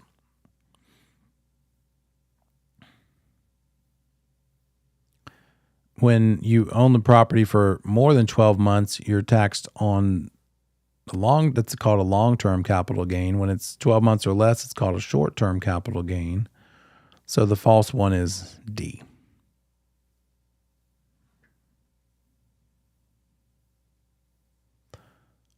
Licensed appraiser is hired to give what type of information for a lender in a real estate transaction? Estimated sales price, that's not what appraisers do. Estimated value, maybe, of the property, valid for the date and purpose the valuation was performed. Valuation is valid for the following 6 months. Let's keep reading. Estimated sale price, no, that's what brokers do. Estimated value of the property, valuation is valid for the date and purpose the valuation was performed. That's better. It's not a 6 months thing. It's considered good for the date and purpose the valuation was performed. It could be even better if it were done tomorrow because a different comp would maybe have closed and been available to be used. It's still valid for the purpose, and therefore it can last for the entire duration of the purpose, which is this particular sale. Though it doesn't mean it's only good for that day and you have to get another one done later.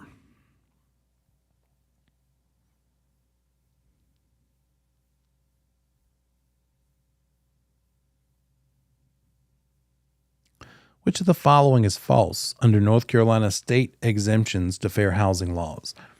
All right. There were both federal and state exemptions we looked at. And the federal exemptions, one of them was about an owner-occupied for sale by owner or for lease by owner. And so in that case, federal exemptions say, yes, you can discriminate. You can use protected classes to decide who you sell or rent your property to. That's a federal exemption. But North Carolina cleans that up and says, well, no, you can't. Not allowed. So while federal allows it, North Carolina doesn't. Therefore, North Carolina wins. Stricter wins. So that's one of them.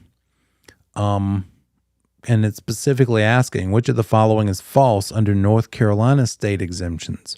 All right, what are the other North Carolina state exemptions? If it's an owner-occupied multifamily or relative of owner, then yes, they can discriminate. That is an allowable exemption under North Carolina, so we'll be looking for that one as well. And then also North Carolina allows for same-sex dormitories. So owners of for sale by owner property may refuse to sell or rent to members of protected classes. That's a federal but not a state one, so therefore no. So that is false, and I'm thinking 38 is probably the answer, unless there's something better. Owner of a 1 to 4 unit residence may refuse to sell or rent because his daughter lives in one of the units. That is true for North Carolina. Therefore, since they're asking for what is false, it's not the answer to this question. Owners of property used for student housing may refuse to rent to men. That is also true about North Carolina state exemptions. Therefore, since the question is asking for things that are false, it's not the right answer. And properties dedicated as 55 and older may refuse to sell or rent to 40-year-old occupants. Again, same thing. Best answer choice is A. That makes sense?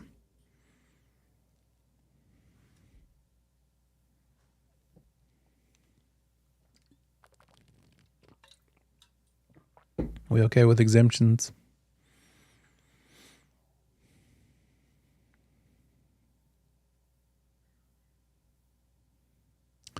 That's pretty basic. You probably know this one easily. Which of the following best describes a requirement for applicants to apply for a North Carolina real estate license?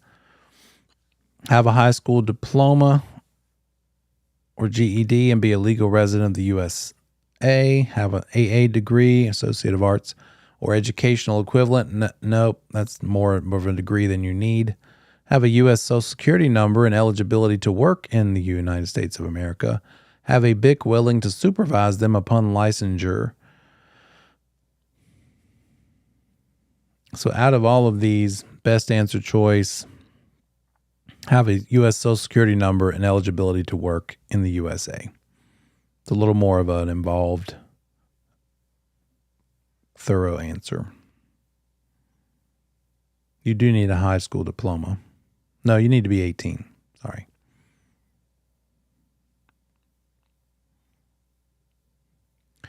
Which of the following is true? Upon obtaining a North Carolina real estate license, the new licensee will automatically become a member of the Association of Realtors. Is that true? No, that's not true. To become a member of the NAR, licensee must apply and pass a realtor exam. Nope. To become a member of NAR, they just pay to become a member of NAR. Yeah, you need to be 18. That's right. Before beginning active real estate practice and representation of clients, a new licensee must join the NCAR, North Carolina Association of Realtors. Or upon joining the National Association of Realtors, all members must take Code of Ethics training every 3 years. You could, the reason C doesn't work, you could sell houses without becoming a realtor. Although some firms will make you be a realtor in order to work for them. Because if they're a realtor firm, everybody in that firm must be a realtor. So it's going to be hard not to be one and do anything much in this business. But best answer choice is D.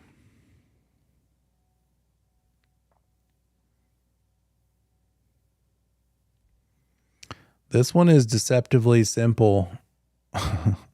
Some people it's easy to get mixed up. Which of the following could cause a licensee to lose a North Carolina license? Failure to take post within 18 months of license date. That sounds pretty good. I think that might be pretty close, but let's see if we got something better. Failure to pay annual license renewal fee. Yeah, that sounds pretty good. Oh, I know what they're getting at here. Failure to take 8 hours of CE. Failure to take multiple listing service training. Well, that's an easy one to cross out of the list.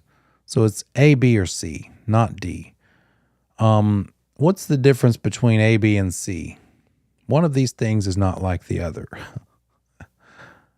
Two of them have something to do with each other, and what is that?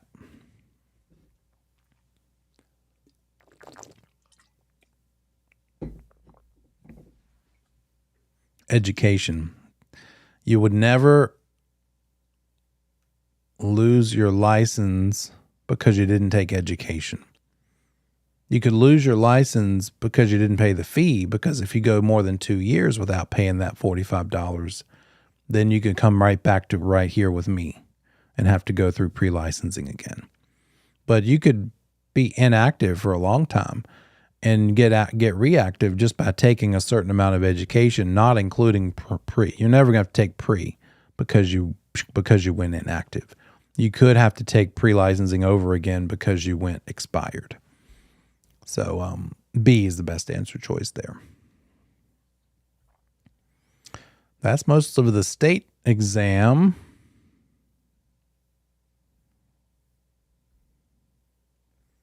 Make sure I didn't miss anything.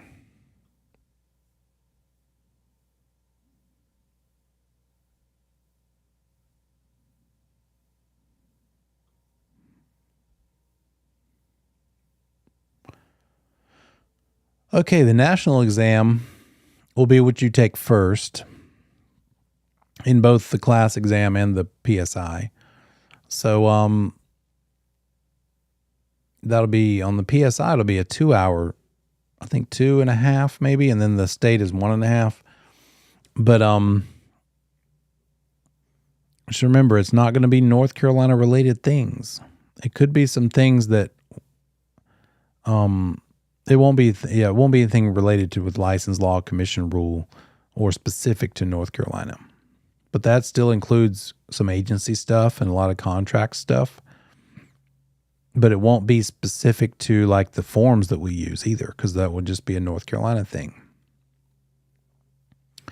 An agent with ABC Realty representing a buyer client who wishes to have exclusive representation, and an agent with XYZ representing a seller who wishes to have exclusive representation must make sure that what?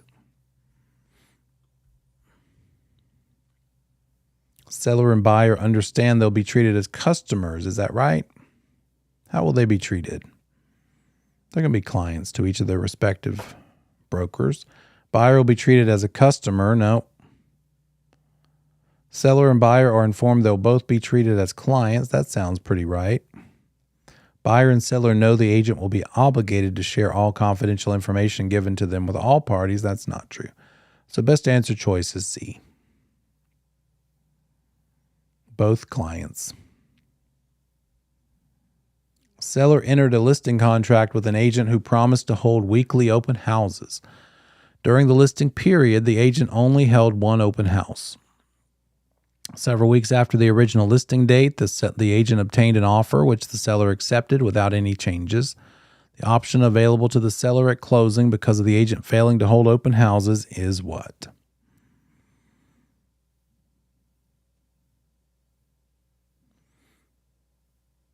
Reduce the agent's commission due to bad service. Terminate the listing and not pay a commission. Refuse to pay the commission because the broker was in breach. They're still obligated to pay the full commission because the seller accepted the offer and did not ask for reduced commission as part of the negotiation. So yeah, D. D is the best answer there.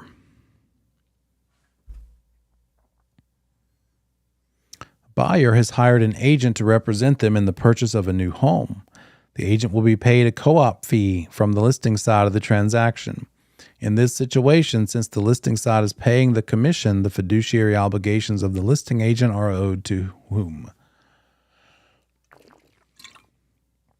The seller, as noted in the agreement. That sounds pretty good. The buyer, because the seller has agreed to compensate the buyer. Well, we saw that the source of the money doesn't mean that you are representing that source, right? The seller pays their listing firm, and that listing firm shares with the buyer firm. But the buyer firm, when it's a buyer agent, owes all the fiduciary to that buyer client. Buyer and seller are due to dual agency arising from payment from the payment arrangement. Well, no, there's a co-op fee.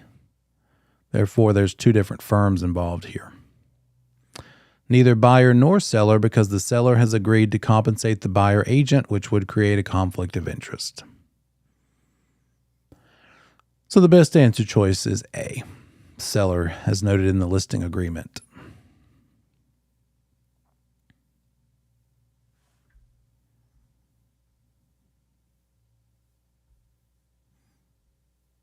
So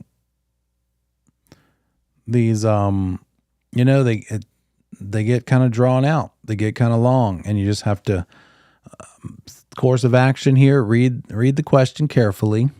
If you see some buzzwords like buyer agent, think, okay, we got a buyer agent who owes all the fiduciary to a buyer. Let's keep that in mind.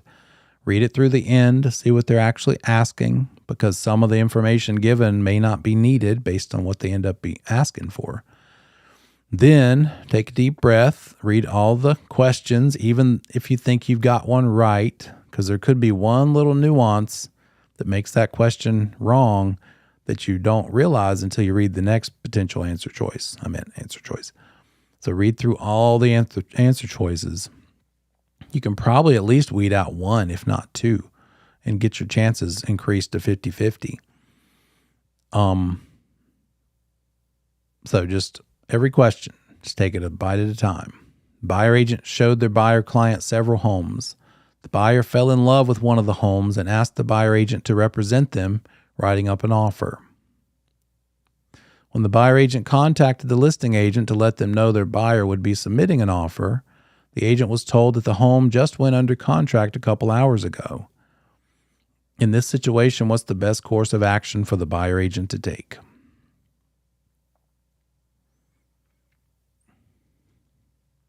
Suggest the listing agent have the seller terminate the original contract? No, there's no 3-day right of rescission. File a complaint with the commission because the listing agent's violating the Realtor Code of Ethics. That's a big mess. Suggest that the buyer give the seller an offer to purchase with a backup contract addendum. That sounds reasonable. If it went under contract, the only option to have any sort of priority would be a backup contract so that you could at least be the second in line. Not filing a complaint with the MLS, so C is the best answer choice there.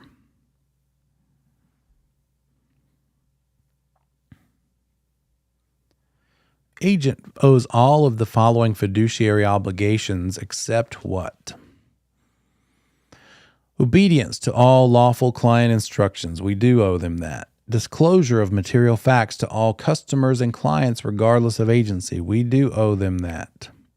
Honesty and fairness when giving responses to questions from the client. Well, that is true, but that's not the only person to whom we owe honesty and fairness. Remember, we owe disclosure, the end of old, and reasonable skill and care, which includes honesty and fairness, the end of car. And that's who we owe to everybody, regardless of whether they're our client or not. Loyalty to the principal by putting their interest above all others. We're looking for the exception, so the exception is C. Owes all fiduciary except C.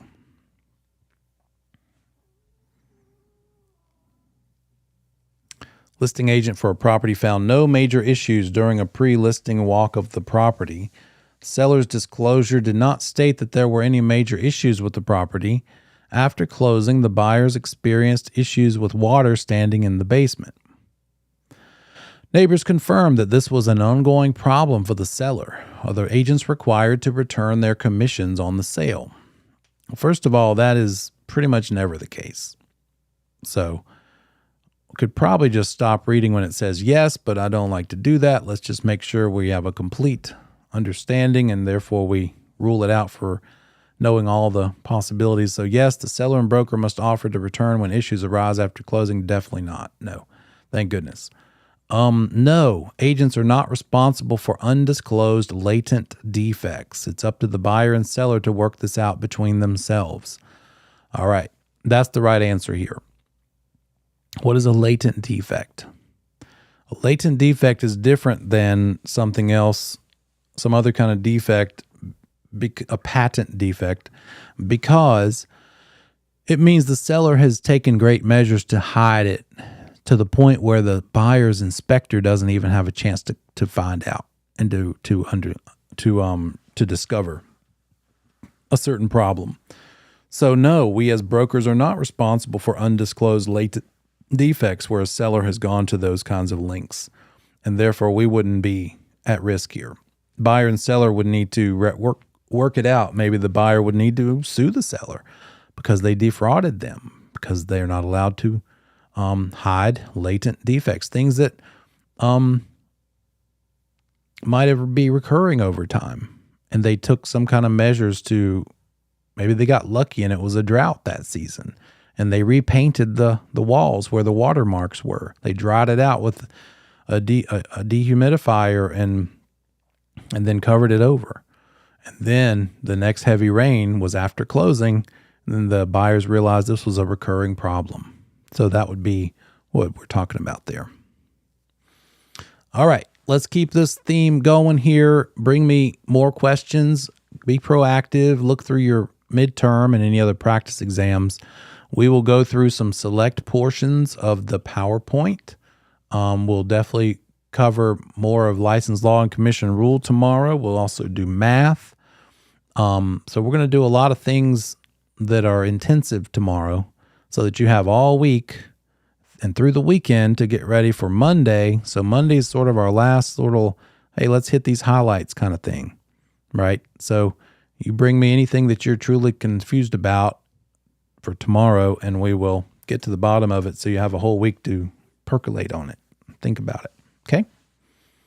Sound good? All right. I'll see you tomorrow night.